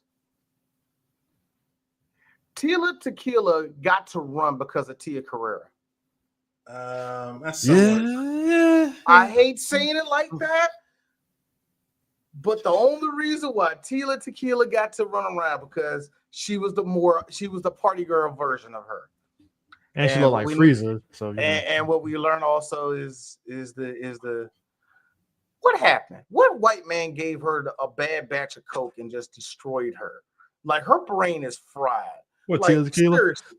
Like, yeah, she is like her brain is fried. I gotta be honest with you. I still to this day never understood the appeal of her in any sort of sexual way or anything. I don't get it. She turned into a Reddit page right before our eyes. Harris, I feel like right before our freaking eyes, she turned into Reddit.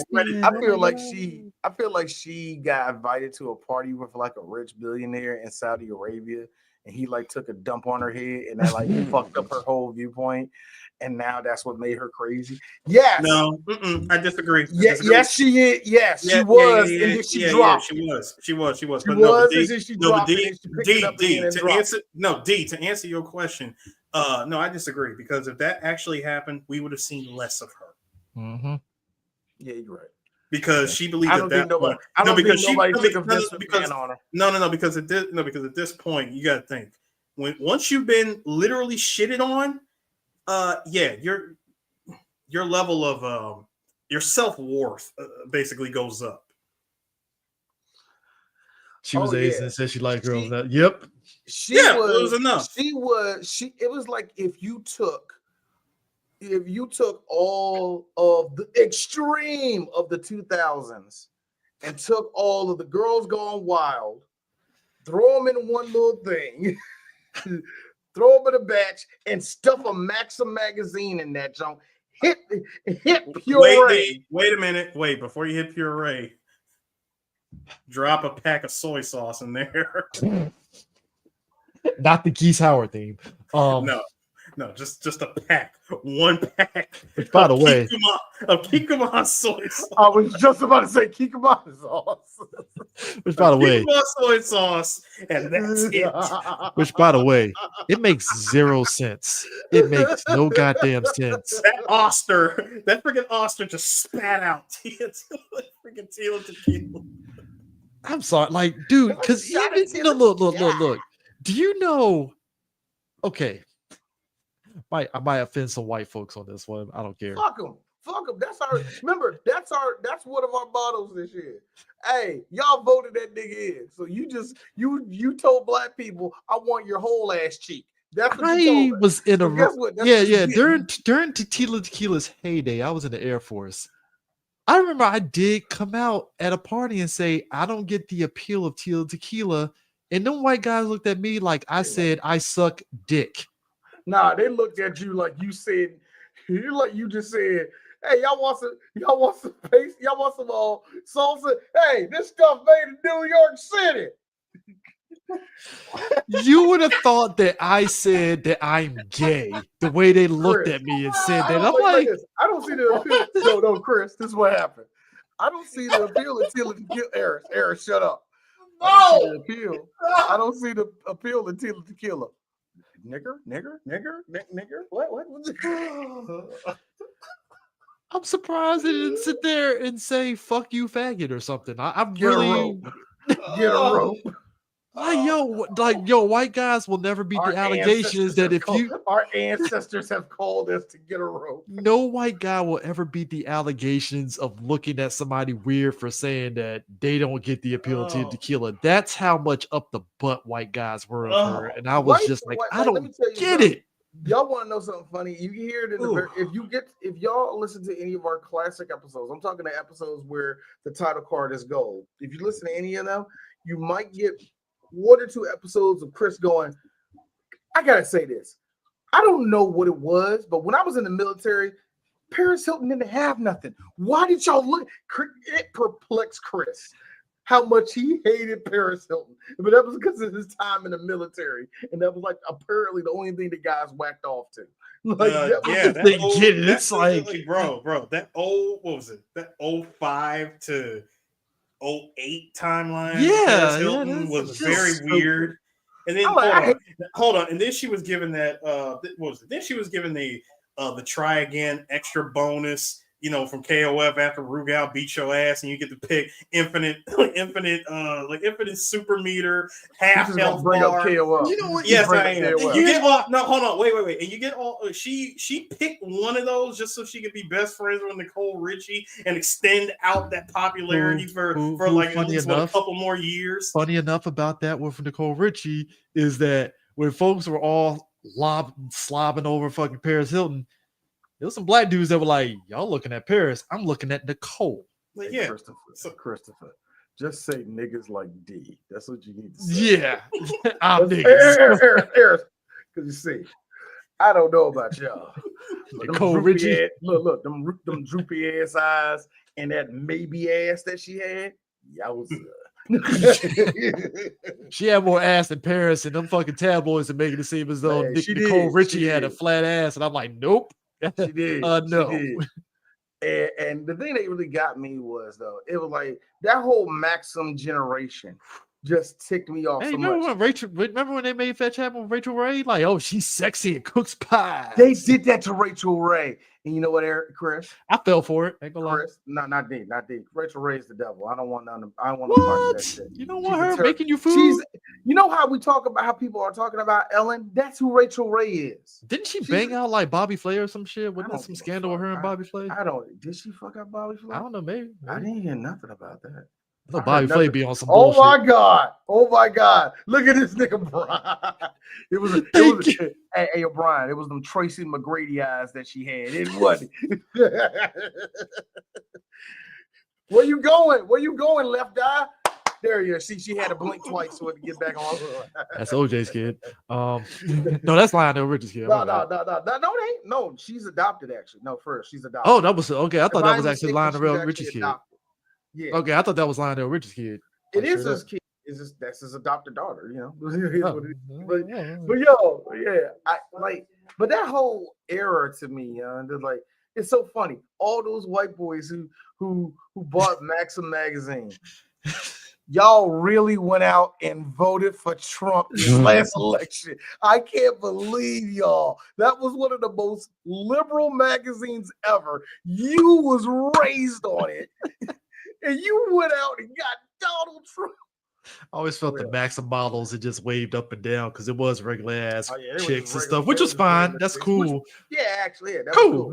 It's cool. And then it's like me, I'm just like, can we get some black women in this magazine? And then I was like, they have not in there Negro woman in that. Well, if they did, they were looking like a skinny Naomi Campbell black chick and stuff, on that tip. That was I about the remember they closest you had were gonna get. I think they had Newton, Danny Danny, Newton. Danny Danny Newton. Newton. I think they had one with her. I don't She's remember. white passing.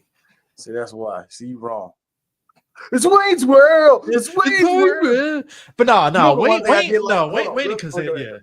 Wayne ahead, and Cassandra's relationship, I did like it and stuff because again, it was like goofy relationship antics kind of stuff, and I was like, all right, cool. Shout out to Tia Carrera forcing that Chinese accent that she had a little bit. It was authentic enough to fool these white people. I understand. Hey, I like her look when my man Rob Lowe was like, "So what country you from?" And she's like, "Okay, like whatever." He broke out that joke and started singing Cantonese. Yeah. She was like, "Wow, it's really good. Like, I can tell by your accent. Aren't you from Kowloon Bay?" I was born in Kowloon Bay. I'm like this. I'm like Garth. He's good. He's really good. No, man. Oh my God. 90s. He had a pure 90s bachelor pad. And I was laughing because he was like, what do you say? He's like, I get the Dom Perignon. Oh, yeah, because most Americans, they think that, they just call it champagne. You can't. Yeah, you're right. It's like Star Trek, The Next Generation. In many ways, it's superior, but it will never be as beloved as the original. I'm like that this. 1,000-yard stare of just like, okay. What do you say? Here's me. Why are you doing that? That was actually a good analogy, what he just did.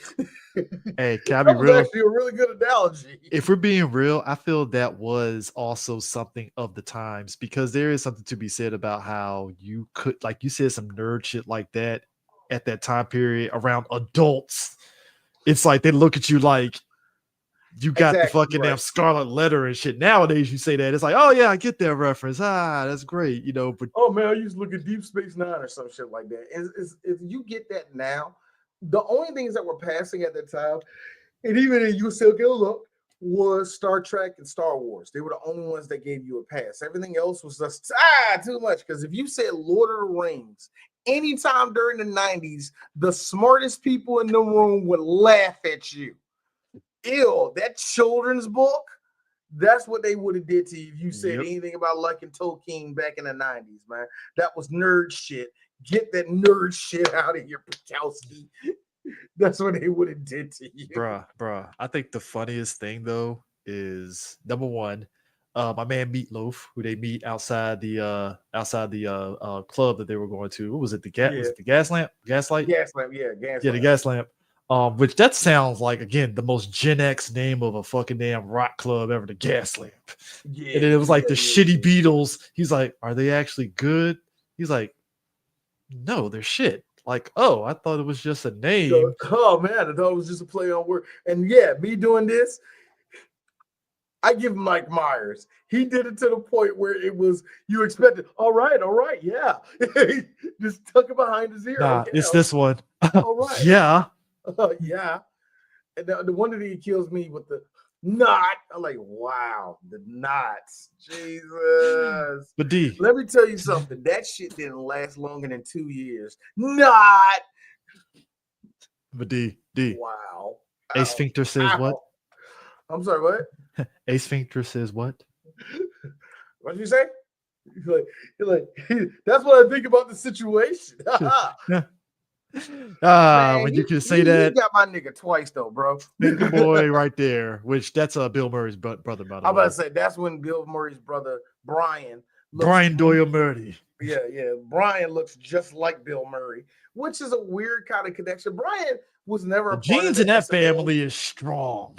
He was never a part of it. He was never a part of SNL, but he is kind of in the weird. He feels like he's adjacent to it in a weird way. I think he's more. Yeah, I think he'll be adjacent to it more than anything else. And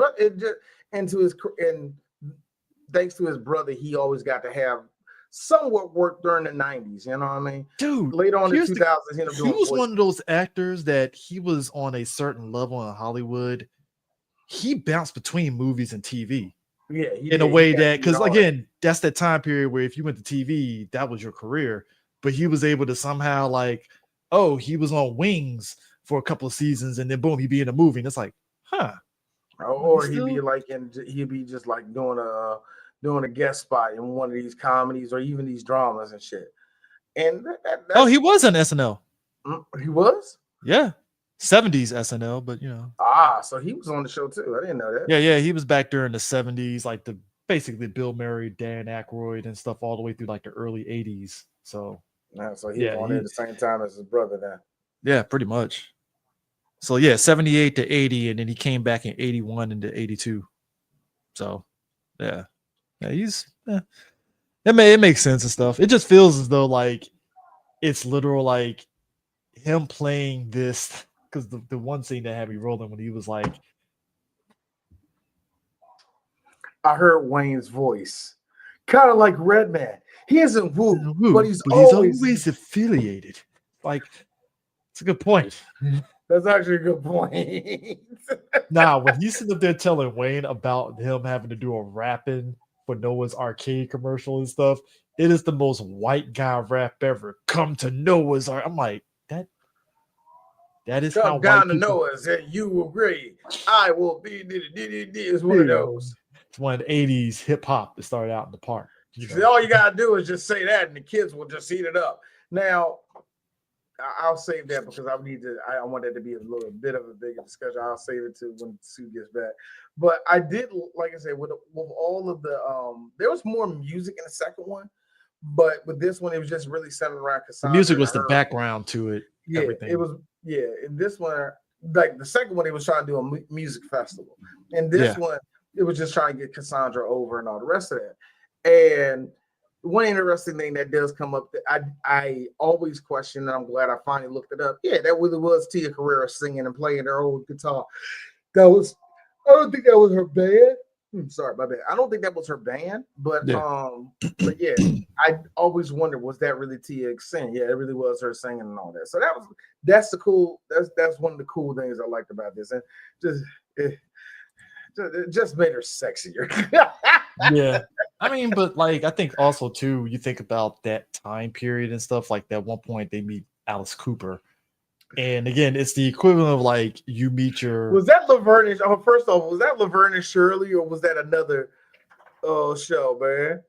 I think it was Laverne. Laverne and Shirley. I think. Yeah. Now, here's the funny thing. I can't see somebody like our parents' age trying to describe that show. Here's me. I was born in 1983. Try again. I don't know that show. I think there's certain shows like, unless you had cable and it was syndicated, I think we talked about that with Nick at Night. It's like you see shows like Happy Days. Obviously, I feel people, us as millennials, we know about Happy Days. We know about Happy Days. Yeah. Happy Days, even Gilligan's Island, and stuff like that. Like that, those were shows that, even Love Boat, that's another one. It's just those are the type of shows that like Laverne and Shirley is like on a different tier where you had to have parents that just told you about it, or else you probably would never have known about that. So for me to get that reference as a kid, it's only because like my parents talked about Laverne and Shirley, especially my mom. Oh, you talk about that moment when they get the tickets to the Alice Cooper concert and they did the whole Laverne and Shirley thing. Like, wait, we got tickets to Alice Cooper. Feel my Frankenstein. So I want to tell you something. So, but real quick before you do, D, I just want to mention, that Mike Myers. That Myers actually wanted Alice Cooper's I'm 18 and School's Out to play the movie, but instead, Shep Gordon, who's Cooper's manager, actually convinced him to use Feed My Frankenstein. It's a good choice. It was definitely a good choice, but nigga, School's Out. I'll be honest with you, the reason why I would go for that one, because it fit the 90s rock aesthetic a lot more. It did. And this is the reason why, in D's opinion, if you line them up, who you take, D? Ozzy Osbourne and Alice Cooper. Alice fucking Cooper all day. Yeah, Alice Cooper. I don't know Alice Cooper music that well, but I know enough about rock and roll history. Ozzy Osbourne hit behind good guitarists. Alice Cooper was an incredible writer and an incredible fucking showman. So yeah, I'll take Alice Cooper every freaking day of the week if you line those two up, man. And the fun part about the whole thing about Alice doing it was they had him say the lines. Luckily for them, Alice Cooper, much like D, is a history buff. So I can tell you about Milwaukee. Was it Milwaukee? My man said, Was it he said, Milwaukee? no. Named I got after you. Native American- Wait. D, I got you. One of his bandmates was like, in fact, isn't Milwaukee like a Native American like name? Well, yes, Pete, it is. In fact, it's actually pronounced Milwaukee, which is our mountain for the good land. Wayne. What I also found very more interesting that this town had three socialist mayors. This guy know how to party or what? Party or what? Huh? I'm sorry. Here's me, D, the history buff. That is interesting for Milwaukee. Really, socialist. But again, that's like it's wild to me. Please tell me more. No, it's just wild to me that type of humor. It's like, man, I kind of miss that humor where it's just like somebody does something unexpected like that. And you're like, okay, that actually is kind of funny. I think break out into that. No, like seriously, imagine that. Imagine, if you will, you're going into, you get backstage passes to go see, like your favorite musician or whatever, and you're thinking that backstage with them is going to be just as crazy as it is on stage with them. Oh no, you come to find out this person is a super intellectual, a history buff or a movie buff or something that is not on display on stage. And you don't know how to react to that. Like, what do I do? You kind of have an out-of-body experience where you're just you're surveying the situation out of body going, okay, so how did I get here again? Did I make a wrong turn or something? Am I in the right dressing room? Is this the right VIP spot? This is backstage, right? I'm in the right place. That's not a stunt double. That's actually him, right? Right? One of the funny jokes that you brought it up, Eris. You're right. One of the funnier episodes, your boy Jonathan Davis. You know what I learned today, everybody? I learned that here in South Park that the whole episode, all the members of Korn are using their whitest voice. Jonathan Davis sounding like this the whole entire time. So we're gonna sing 1, 2, 3. So in this joke, feed my Frankenstein. Hi guys, come on, sit down.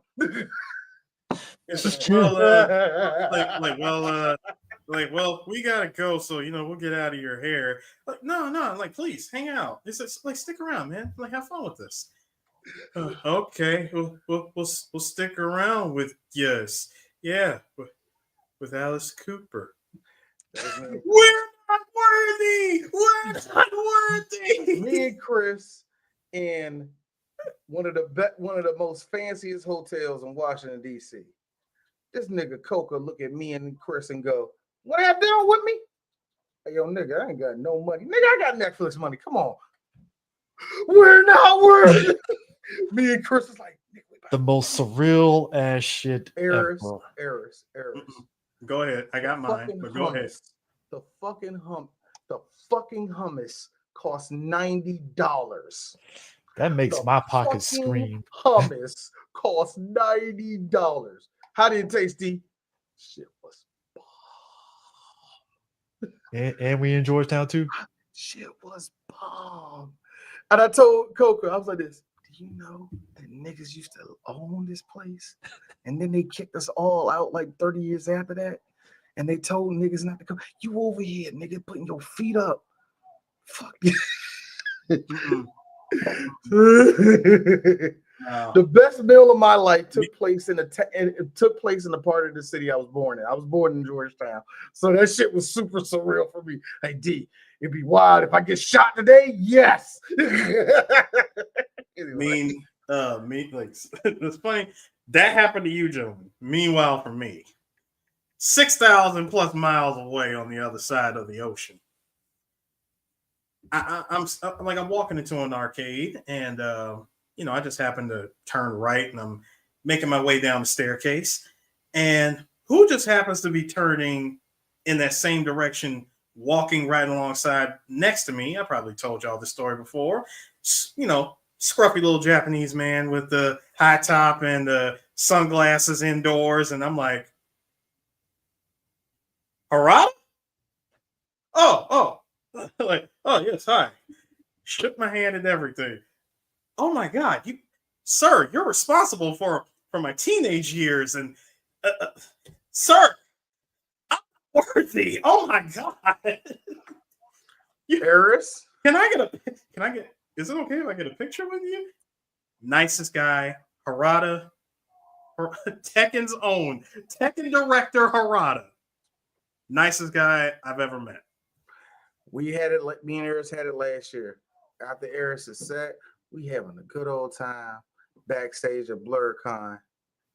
All of a sudden, this small person walks in. Oh my God, is that Zach? Hey, it's Walter Jones. Walter comes back there, dapping everybody. What's up, day? How y'all doing? How y'all doing? I'm not trying to get on stage. Yeah, let's do this shit. This motherfucker all hopping on stage, dancing, coming out there. We all partying.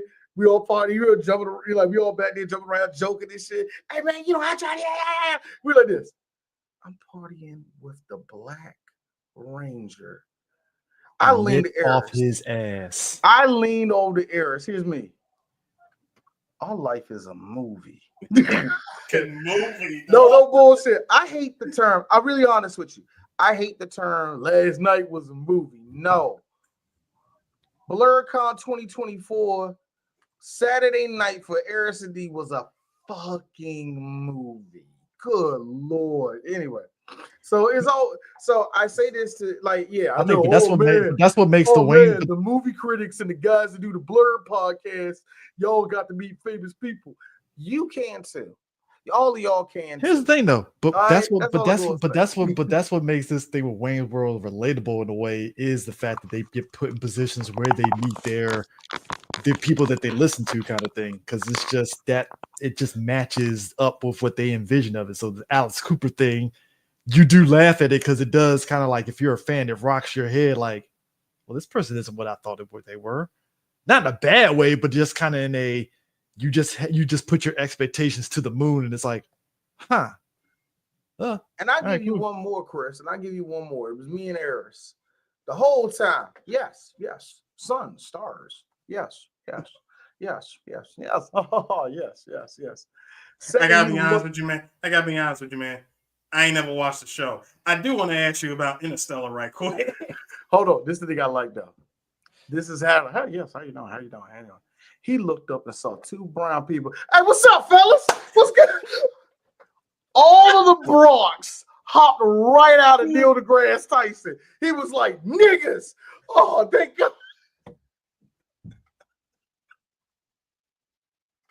You know it's bad, Eris. You know the one thing I love about black folk?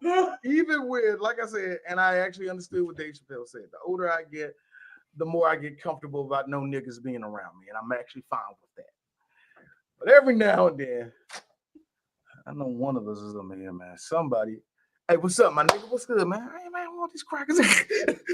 That's the shit. So when I saw, Eris, when you told me about how you and Eddie were out in Japan, it was like, oh God, there's Eddie. There's it. Like you like, oh God, there's Eddie, and Eddie on the other side. Eris, thank God. Woo! I just wanted to see Brown. I don't want to talk to you, nigga. I just wanted, just to see, just so we get our energy back up. Yeah, that's all I needed. We're like, I see Negro. nigga. Ah, nigga, what's up, bro? Hold on, hey, Chris, hey, CJ. Me and you at Otakon, San Diego, San Diego 2023, I think it was. Coming out of the party, bend the corner, and who do we see? Who do we see in a freaking white tee and gray shorts just chilling on the block? Aldous freaking Hodge. Again, Aldous Hodge just chilling there and stuff. Chilling. Nobody mobbing him or anything. It's like, oh shit. Aldous embracing 100% of that black famous status. Me and Eris, years before that. I like how you said that, Eris, by the way. I'm black and not too many people know me. This is good. It's that perfect medium before I get too famous. Oh, but I'll never forget it, Eris. Chris, I go to the bathroom. Stupid decision, Chris. Because you left and you was on the phone. Stupid decision, Chris. Because when that was happening, Guess who swings around the corner? Coked up out of his mind, but chatty as hell. JDF. Yeah. Everybody look at me. He's this tall. First off, you're not gonna do that. You know JDF is actually, you're taller than JDF. I know You're I'm taller than JDF. everybody. I should be the one that say he was this. Chris, Oh. I'm taller than him. That's why I was like, he's this tall. No lie. When I actually stood in front of him, I'm like, I think I could take him. Chris, Aaron, I love you. I do roundhouse kick the damn T-Rex. You have no chance, sir. No, this is what Sir, I happened. can duck that. No, Aaron, I love you to death. But this is what it happened. Let's go, nigga. Go, Green. And all of a sudden, he roundhouse kicks you, you crash the table. Family Guy pose of your hand being behind him. Just cut the music off. Go, Green. Cut to the phone pauses that he got on. No. One phone posit flew off. Just flew off. We don't know where that joke went. We can't find it. We can't even find that shit no more. It fell to the corner of the building. We don't even know where it's at now. Like, But I'm like, don't worry. I'm like, say don't this worry to about it. Don't worry. anybody. Like, don't worry about it. Don't worry about it. It's tagged. I'll get it later. 1 million I say this views to on anybody. TikTok. I say this to everybody. If you have an opportunity R.I.P. to chill, TikTok.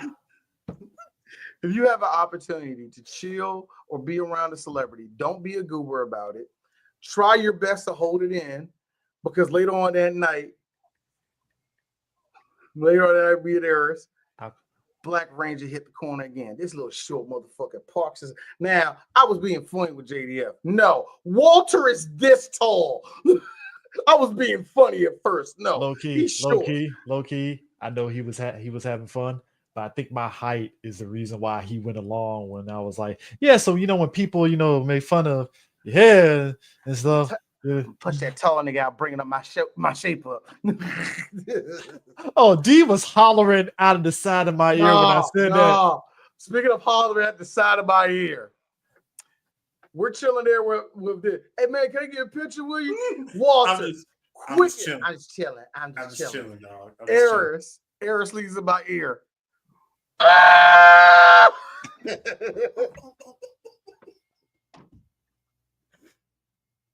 Bear in mind, man, I'm tired. That night was a movie. We're done. I That's was it. tired. That night was a movie, bro. I swear to goodness. I was tired. I was That's tired. also- I was tired as hell when I did that. Also, and D is paraphrasing this, but I saw Tony Weaver's junk. Dog, I know you dressing like that, man, but I saw all your balls, bro. I get it, man. But come on, man. The sack. If I can see your sack through negligee, that's a problem, bro. One more. Come on, man. Ain't for me. One more before we go back to the movie. Chris, you was there for this.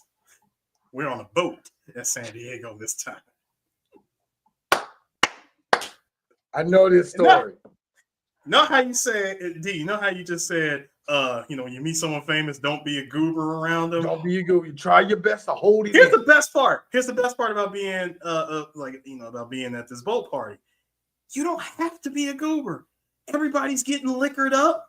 So you can relax because nigga, Chris, you saw it. Guess who was dancing with me that night? Dr. Lynn from Black Lightning. Let me tell you something. Christina Adams is a beautiful Nubian straw that I love. She's built like a straw. I love her. Here's what fucked me up though. Built like a number 2 pencil. Wait, go ahead, CJ. Go ahead. When you hear the British accent though, I totally forgot she was Brit. Fucked me up and shit. She got a pretty little British accent too. When she broke that out while we was dancing, I was like, I am a wallet and I'm about to be folded. No. Here's you, Eris. When she said that, how you doing today? He like, Come, huh? You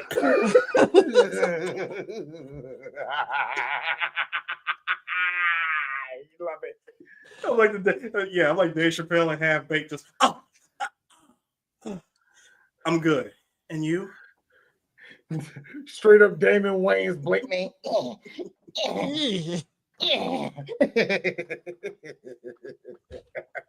Hey, That's right. Don't be a goddamn Mark, y'all. Don't be a Mark. Don't. Hey, real talk. Y'all real talk, better though. than that. Real talk. Did y'all love how they went through 3 different endings and it felt so much like a focus test ending where he's like, give him the Scooby-Doo ending. And he was like, wait a minute, what's going on? It was Old Man Willis. I like how they rolled these dudes out in the dolly. First off, I like how that's supposed to be like a Hawaii. Look at the ground. Look at the turf. Look how turf. Bro, that's turf. Kentucky Blue. Now Kentucky Blue, buddy. Now that being said, I know Tia she ain't Carrere. got, look, how I say, I know T ain't got no ass, but she look fine as a motherfucker. Here's the sick part. I ain't seen not a hair come outside of that bikini. Oh my D, God, you know. D. Here's the sick part. When she rolled up with that drink and that bikini, I'm like, 92, why do you do this to me? Here's the sick part. Y'all gonna laugh at this. The haters are gonna say that's a fake that's a Rob Lowe body double. But that's actually Rob Lowe. Nah, that was Rob. Let me tell y'all something. This is the thing that I can say this about Rob Lowe more than a lot of guys his age. You are still fuckable, Rob. You are still. There's a bunch of fucking 40 to 60-year-old white women there are like, oh my God, I love me some Rob Lowe. Where's that comment? Somebody said it earlier. I'm about to find good example. Hey, good examples. Hey, CJ, good example. You know how many aunties out there still throwing themselves at Ralph Tresvant? Thank you. If we still got girls our age that go, oh my God, Billy Zane, you don't understand. I actually saw the Phantom and I thought she was actually cute as hell. Sir, that is me, by the way. I love the Phantom. Okay. Hey, yo, Billy, I want to lick them real. Lick them kneecaps. Oh, man, yeah. Can I touch the back of your knee right quick? Hey, man, you still got that skull ring? Because I remember skull ring. That shit was cool. It's crazy. You still got it? Hey, like Billy, say it for me one time. Every heart returned to darkness. How was Jada on the set of Demon Knight? Like, did you show her the Demon Knight? You know. So is it really true that you and Leonardo DiCaprio got with a lot of underage girls on the set of Titanic? This interview is over. Thank you, Chris. This interview is over. You know, a movie that wasn't that great, but we had fun watching it with Super Troopers, and you know who was underrated in it? Rob Lowe. Rob Lowe was as a Canadian, so underrated in that movie. As a Canadian, the most perfect Canadian ever. Just say A and. I love how Rob Lowe has not lived in Canada for over 40 years. He's been more American than anything else for the last 40-something years. He converted right back to the land up north for that movie, and I appreciated every second of it. Man, he was the best thing in that movie, man. Like one of the things I always liked about Rob Lowe in this movie, and I swear to you, I try my best to memorize his order at that Chinese takeout. I like, yo, he killing that shit, yeah. Like real talk. I was like, when I heard him make that order, I was like, oh shit, he legit speaking Cantonese. Like, okay, all right, Rob. Again, I'm Wayne. This guy's good. This guy's really good. By the way, I want folks see Sue says this. That was Sue's ass at my Otakon interview where I was interviewing my man from that fucking studio. Aaron sitting off in the cut like, I'm about to fry this nigga up right now. Dude, you didn't catch that, did you? Nah, Aaron's at Otakon when I forgot the studio because they had a guy that needed a translator. I saw the smile on Aaron's face. He went into full Rob Lowe after the interview and was talking to him in Japanese. And I was like, this motherfucker over here. You want to know a little slick, little cute little thing he did? Oh, Jesus. When we did the interviews for Fully Cooley, he go up to the one of the project managers on that joint speaking full Japanese. Let me tell you something. This little nigga has not spoken to me or Chris in full Japanese. Be the first thing, y'all need to come over to Japan. He won't even speak the language in front of us. All of a sudden, I'm over there in San Diego, arigato, and just goes into straight up Japanese. It's all good. It's all good. It's all good. Cool. It's all good. I'm doing Duolingo. Look, I'm doing Duolingo right now. If we go to Spain, I hope you get lost and you need me. Fuck you, Harris. I play. Listen, I like to play the mystery role. All right, nigga. Hold up, Mystery. Chris. No. Chris, CJ. I really wish you were there for the DJ panel at BlurCon last year. D was in the crowd, and I told the origins of my DJ name. You gotta I still haven't put it out there. I need to put it out. But D was sitting in the crowd the whole time, just going, "This is a beautiful ass story." Hi, D Shaw, 3 Black Geeks. I have known you for 22 years. I have never heard this story before. You never told me, nigga. You're supposed to tell me everything. I'm like, dog, you just gotta. You told me look, Eris, you would tell me your favorite red pill nigga without even me asking you. But I gotta ask you for pertinent information about your life. Hey, listen. You don't ask. This friendship is over. Hey, listen, look. Listen, hold up. Listen, one does not simply ask, how do you unlock Akuma and Super Turbo? You figure that shit out. The point is, sir, white people are going to tarnish your name, and we got to know you so we can We actually have spread to. the good word. We all have right? to. We have to.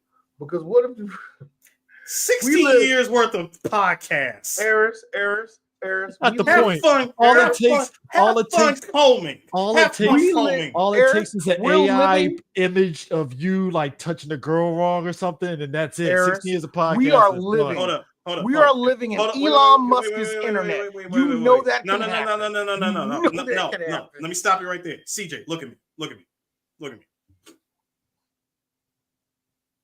He ain't even looking at your ass. That's what I'm saying. I'm like, the fuck is he doing? You're like, I ain't gonna look CJ, at you. now you say the AI image, correct? You say the AI image. Now, if said AI image has my one hand looking like this shit, Okay, fair. All right. Eight fingers. Yeah. Nah, my you favorite know, one is the swoops where it looks like one little. oh yeah. Whoa. You get that one. If I'm pointing at you with one finger, it's supposed to be one, but it's doing this shit. Well, sir. Well, Sue. You know how white people see us. We're niggas. We're mutants. They're just gonna chalk it up to you being a fucking superpower mutant. Well, It that's don't even just matter. his coon hand. That's Thank just you. his coon. Thank you. The coon hand. Oh my god. And yes, thank you, man, chocolate.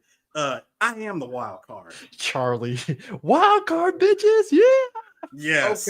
Okay. There's one more thing, and we can wrap this episode up. There's one more thing There's one more thing I have to bring up about this movie, and like I said, we can wrap it up. Guys, I got a question. Did it boil your blood to hear your boy Bill Murray's brother? Did it burn y'all up to hear? Yeah, boy, they didn't burn y'all to hear like, yeah, these stupid kids, they go in there and see they go in there, they want to play the video game, but they're not gonna make it through the first board. They're just dumping quarters in there. And in a month, I was a millionaire. And I was thinking about DLC content. and These niggas had us by the balls forever. No. It's worse than that, D. It wasn't even DLC. It was the shit that was the beginning. What was the beginning? Putting the arcade games on the highest difficulty. That was the beginning. I mean, think about it like this. If you think about arcades, right? You think about like obviously you play the fighting game single player. That's how you keep pumping it because you gotta beat it, right? Light gun games is where the game changer of getting your money was, because I cannot tell you. I mean, I got better over the years. You know how much money I sank into Time Crisis 2 to beat that shit? Go ahead.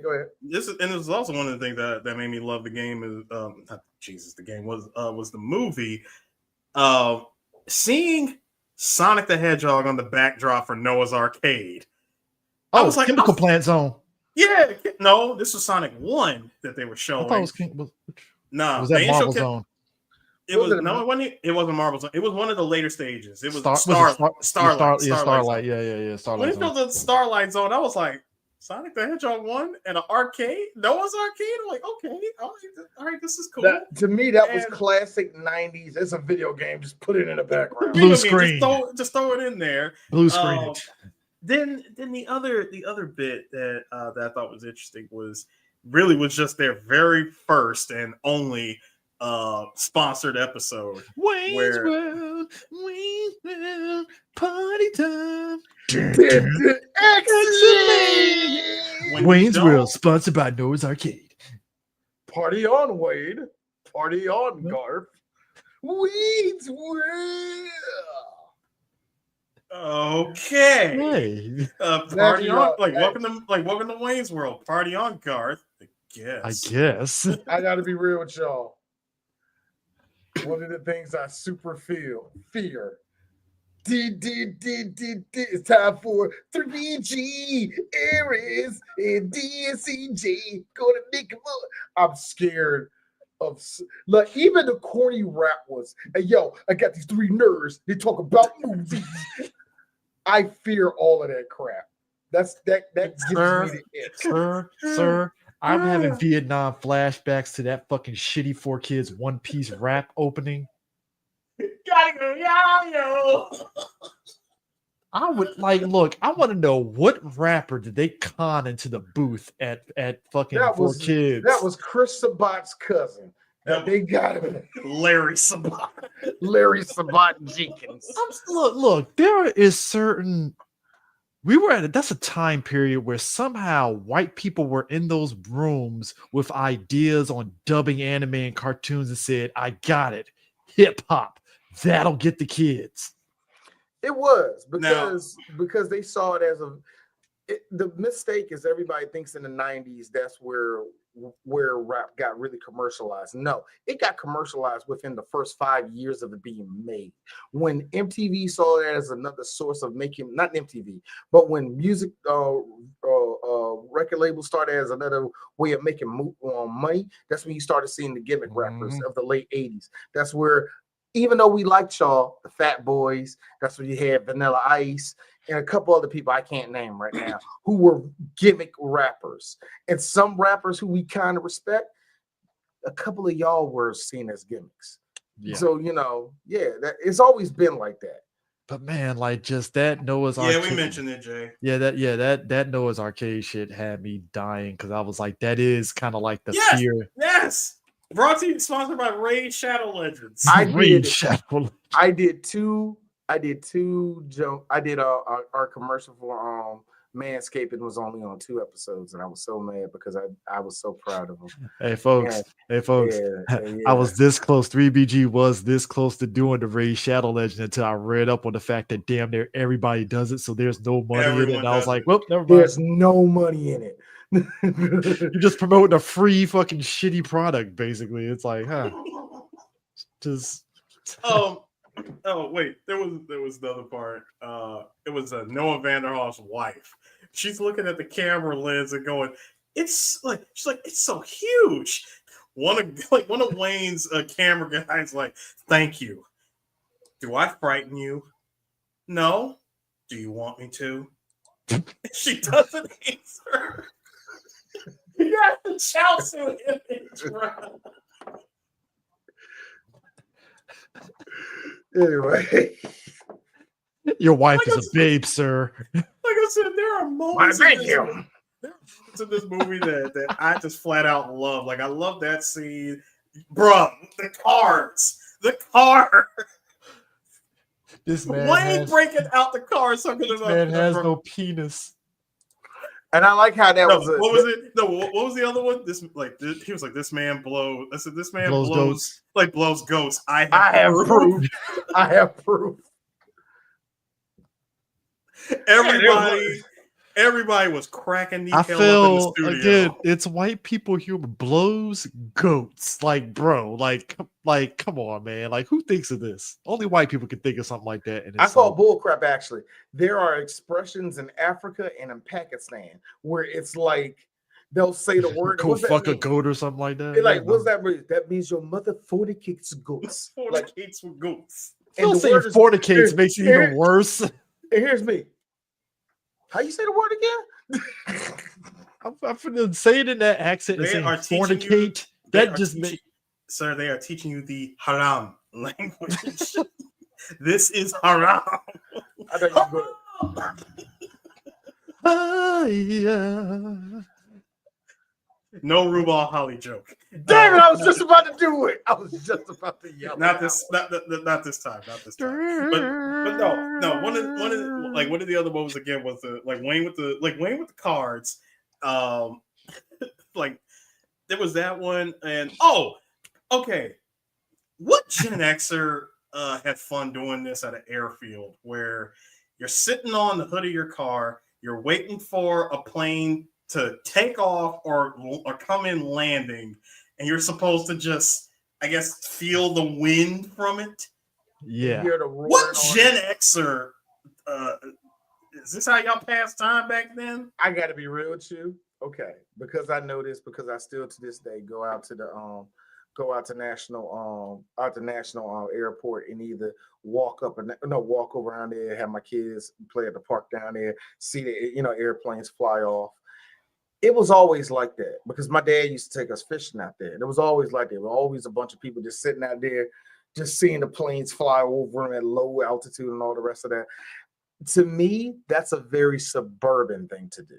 Mm-hmm. If you're outside of a city limits that has an airport, you're going to do that. Like I imagine not in Dulles. Dulles is too far out in the sticks, but still, you know what I mean? Like there are certain airports where it's within city limits. So that doesn't surprise me. To me though, but to where there was all right, good example. Actually, y'all know the back way where the planes fly at Andrews Air Force Base? Mm-hmm. Yeah. Back in the day, the white kids that still lived in the neighborhood used to sit right there in the little air path right there. Mm-hmm. They used to park their cars right there off of Suitland Parkway and do that.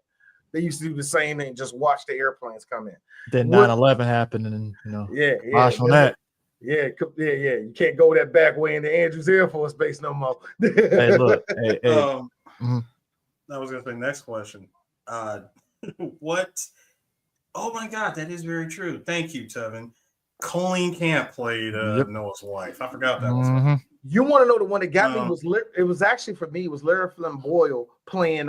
Playing Wayne's ex. Yeah. Oh, that shit. Look again. Her fucking getting Wayne. That's why I've been so crazy. I'm like, wow, 90s. Thanks for that writing. Hey, 90s. Wayne, I'm pregnant. That's why I've been so moody. Her yeeting herself over that fucking car. Hi, Wayne. Lara Flynn Boyle gets cool points for D on that one. And I like how and she's okay. Why would you give me a gun rack? I don't have a gun nor multiple guns to have a gun rack. If it's a severed head, I'm gonna be very disappointed. Yeah, no, that's okay. If it's a severed head, I'm gonna be very upset. Okay, y'all. Okay. That's not a ha-ha joke, but it's this type of joke. It's a smart joke. Very smart joke. I love smart jokes. Because you know, I'm gonna do a movie called "So I Married an Axe Murderer." You see, I thought he did that before this, didn't he? No, this was his first movie. Oh, okay. I thought "So I Married an Axe Murderer." Then it was Wayne's World. That's what I thought. No, this was actually his first movie. Oh, no, I was trying to think of Kurt Fuller was in this movie. Kurt Fuller, I will forever put him as the guy in Scary Movie where he shows Sydney the fucking pictures and he's like this the whole time and shit. And I was like, go back to that picture again. Look at that tracksuit. That tracksuit. That is peak. I eat Stover's microwave meals. I eat the Stouffer's mac and cheese, the non-baked version.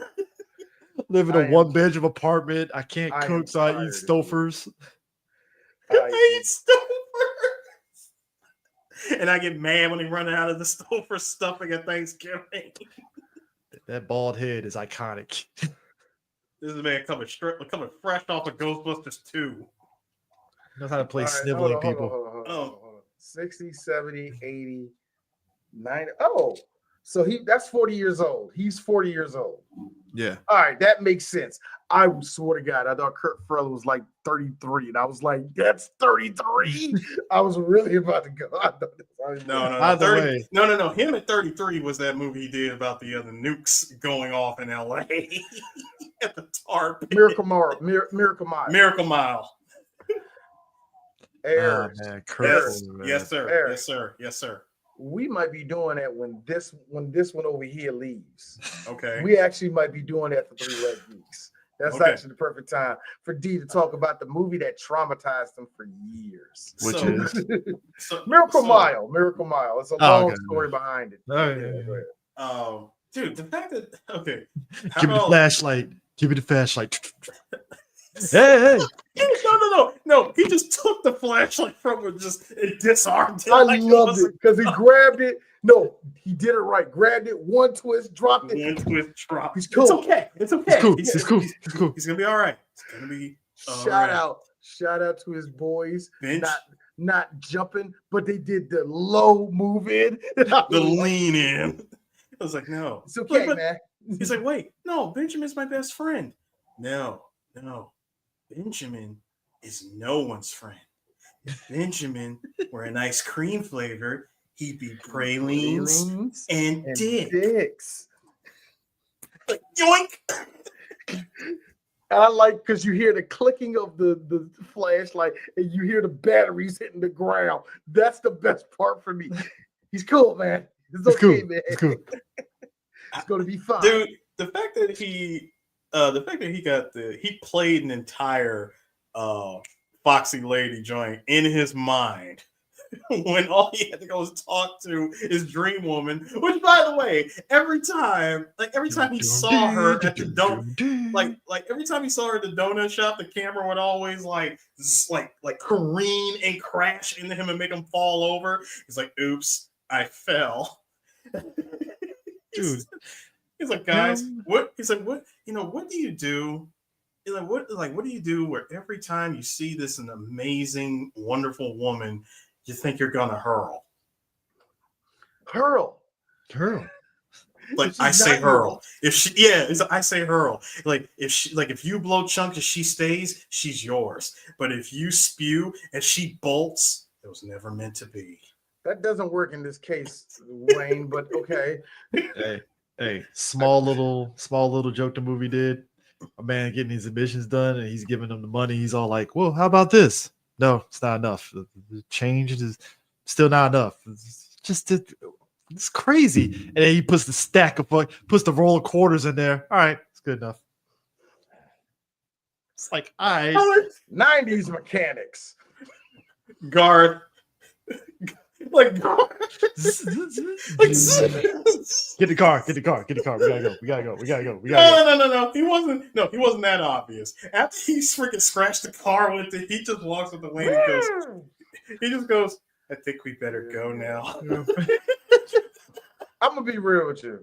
As a dude that did that to a car, how did you did it up so bad? I did that to a car and I got scared because the first thing that hopped in my mind was Wayne's World. It was something because I was trying to pop my air gun back in. When I did it, I didn't have it on lock. So when I popped it in, and I did it, and it hit the fucking car. It went like this. I looked at it, there was no mark on it. I was like, hey, did you love the dubbing of the big dude that Garth ends up electrocuting? What are your warrants? The dubbing, thank you. He just tases this motherfucker. I'm like, I mean, was that necessary? Like, bro, like, all right, cool. And I learned the pants.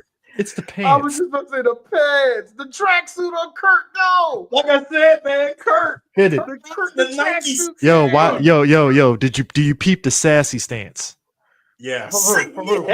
Kurt. Nah, that's that D. That's the alpha male stance. Actually, let's look at the shoe game. going on down there. What's with the What, those the the old Air, Nikes? are those the old Air Maxes, nigga? Yeah, yeah. What, the Looks like it. 180s? The 180s? Look like it. Look like It it. look like it. Look That's what like I'm it. like. Hold up. Shit's looking. He rocking the shit out of that, man. He confirming the fuck out of this. Like, Hey, Mike, stop looking at Rob Lowe's ass. Okay, stop. speaking. Wait, who are you gonna tell, Mike or Tia? Hey, look, did you love how Tia? Did you like how Tia looked at him like, is that you or the snake? Okay, Wayne? that part was, that was such a staple in rock music. Even our the local band here in VA, Sound of Thunder. I know the lead They do singer, the little snakes on the. Well, no, she did it. Shout out to Nina. She did one of the videos that they did. She had like a whole ass python on her shit, right? And was playing. Yeah, well, singing her ass off for the music video. Now, same thing with Tia.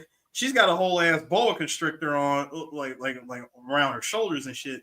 And when she said, and I quote, "I think the snake fell asleep," I'm like, oh, so that thing just added an additional 10 pounds to itself. I mean, look, hey. And the part where she was basically giving that whole speech by Wayne, which by the way, I ended up memorizing that shit. When Rob walks up to her and he's standing next to her holding the damn thing, and it's like sliding over to her. When she goes, "Is that you or the snake?" So I just happened to look it up because I was like, you know what? That is one domesticated ass boa constrictor. What's going on with this? And I looked it up and found out that no, seriously, I looked it up and come to find out that they put clear tape around its mouth so that way it wouldn't bite. I'm like, no wonder that thing was so chill. Which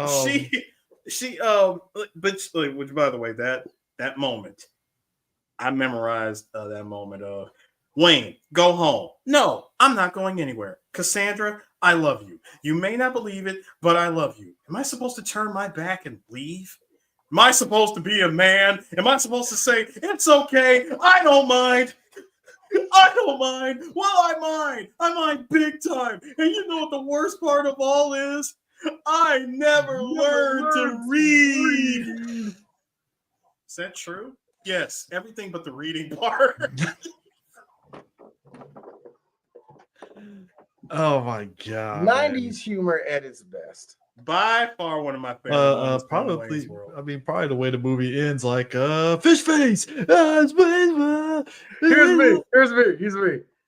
Y'all had no way to end this. They ran out of gas. It's good. That's good though. It's cool. It's a comedy movie. You can do that. Like you do the mega happy ending. Oh yeah. When they said all the endings, I rolled. Like you bring in the Scooby-Doo ending, and I would have got away with it for you. The fire at Wayne's house burnt. The look on his face when it was on fire. I like how Wayne had the Benny Siegel look, the Benny Siegel and all his state prop look. Why God? Why? Hey, look. That was you and Eris. That's Eris and Chris. That is Chris with a dead Eris. Oh my God. This man carrying me like I'm the Joker. He's Batman. Oh my God. No. The fact that my man Rob Lowe, it's like here's how I know that was some very Blue Lives Matter shit. When he sat there and had him bent over and put out the fucking damn gloves. Hold up. I got the best picture of that. Look how your boy just don't know what's coming. Look how he just don't. That 1,000-yard Rob Lowe stare. No. It's when the snap of the glove. That perked him up. Nah, that's why. That. That's why I wanted to take the picture. I took the picture right before the snapping of the glove. Bump that. It's the mini flashlight in his mouth that got me. Yeah. That's a man like, all right, man, stay still real quick. I got your ass. Oh man. Back when we were a proper country, where you could look up a man's asshole and it wasn't gay and it wasn't the It was police just part of the intruding on job. Well, D, It was just part of the job. Well, D, you go to an airport, you might have a gun up your ass, so you know you gotta get up in there. You know. Well, no, in this day, Chris, in this day and age, it's a gun in your shoe. That's why they make it. That's why they make everybody Asshole. take it. Let me Evolution. check your asshole. Evolution. We don't put guns in our asses. Put them shits in shoes. Put the shits in shoes. Wow. Or you just might happen to have like a belt with a surprise, a 1 bullet surprise, which they make everybody take. He has a single razor blade. Everybody shoot him. He's on edge. He's got a pocket knife that won't cut paper. Shoot him. Take him down, man. She has a jar of salsa. A steel sealed jar of salsa. Apparently, if I put some Murray's hair cream in a bag, I'm on edge. I'm about to blow Oh up man, the you plane. know, man. That look like C4. Nigga. You can't bring it. Because this is pretty thick here. But that leads to a question there, CJ. Is that can of Murray's that you got there? Is that in your check bag or your carry on? Carry on, man. That's dangerous. These are the questions. Bro, if it's in the carry on, it's only X amount that you can carry. You can only carry about literally this much worth.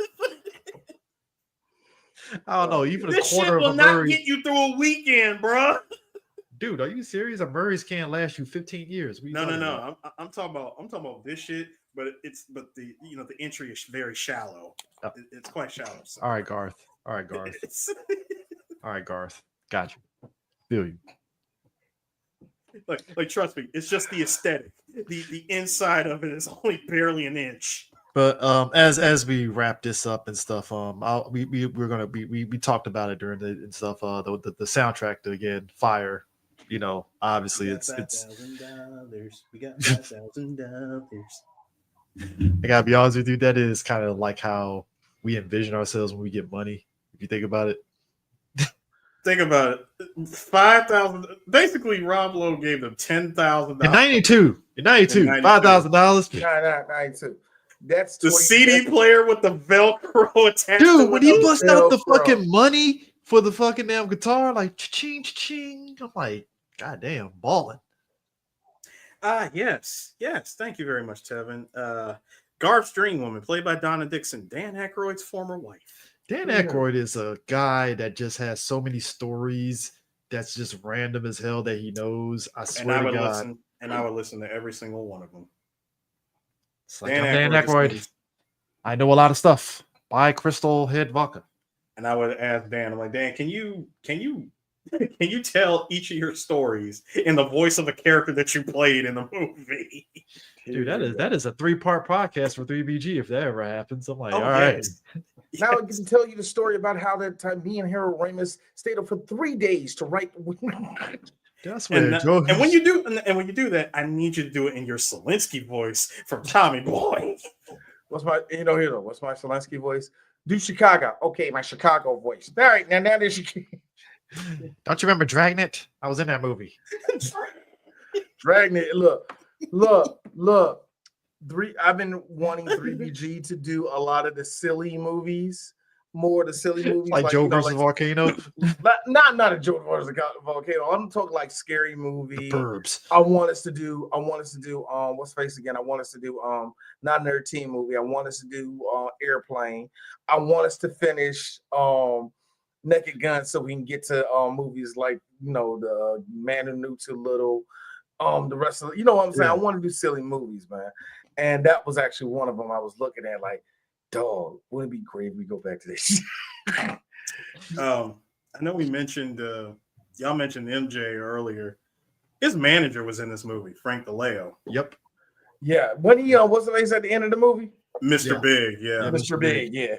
Frankie Sharp. I like how that dude was like. I like how the whole setup was like. Luckily, he'd be watching. Like, isn't it amazing that we have all of this information from earlier? Like, it seemed a bit extreme at the time, but aren't we glad we stuck around when that security guard had all that information? Here's the funny thing: Mike Myers does that in every movie, And it's Yeah. always a roll of the dice if it's funny. I remember hearing him do a joke like that in Love Guru, and I was like, why am I still watching this?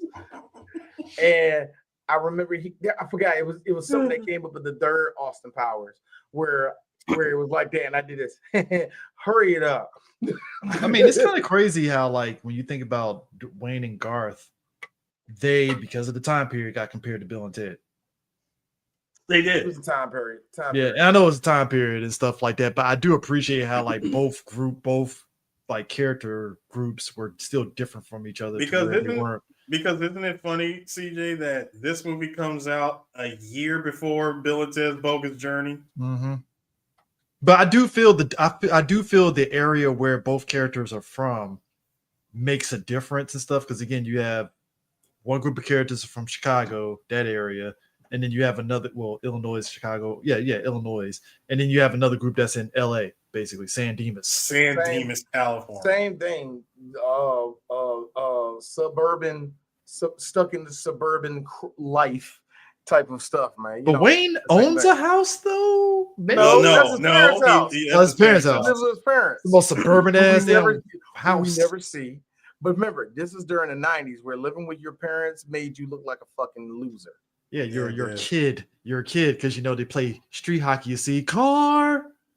Game on. See, they never really grew up. That's hold on, but at the same time, every Friday night, they would take a ride in the Mirth Mobile, known as the Pacer. That freaking Pacer. That Pacer. That Pacer took him to the freaking donut shop.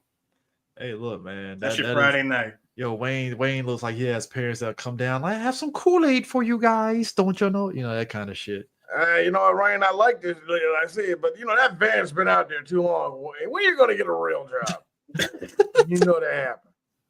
That's the most sitcom thing ever. When are you gonna get a real job? Now let me tell you something, y'all. I'm accredited field critic. I ain't no job. Here go my dad. He ain't gonna make no money off that job, you dad. Don't start that shit.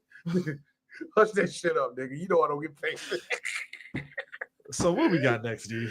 So it's kind of funny. I kind of fell into a little thing where I wanted us to do movies that we've been wanting to do for a while, or at least things we wanted to do for a while. It's been kind of moving up to this week is this one. This week, this one for Wayne's World was me because I wanted to do Wayne's World for a long time.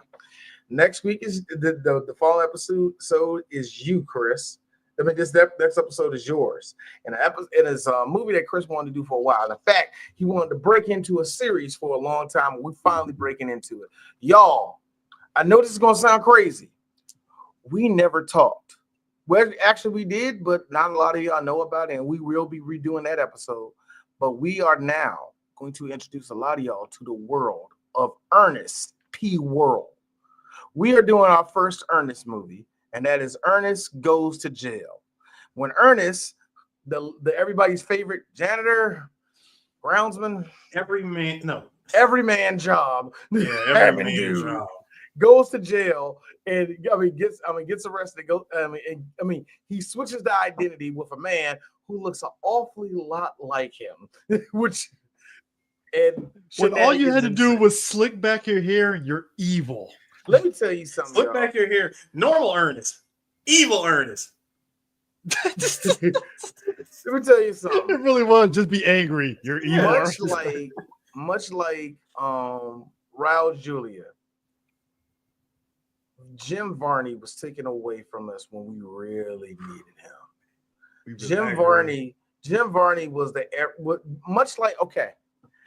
We put up earlier Jimmy Fallon. That Mike Myers walks. I mean, like somebody walks and somebody else can run. In my opinion, Jim Varney got to do what he did in a weird way. I think it opened up an avenue for Bryan Cranston. It sounds weird. I don't know how to put that together, but I've been kind of circling the block with that. It's not a fully thought out thought error, so don't try to push it. I'll say this about No.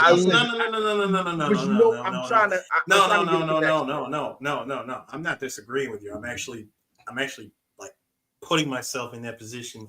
I'm like, well, you know what? Yeah, because him playing Hal, very silly character in Malcolm in the Middle, And the fact that people thought that that's all he was going to like forever be remembered for, until AMC gave him that Breaking Bad job, and now he is forever Walter White. But I think, and that's how it was for Jim Varney to me. Jim Varney was pinned down just doing comedy because let's just be real.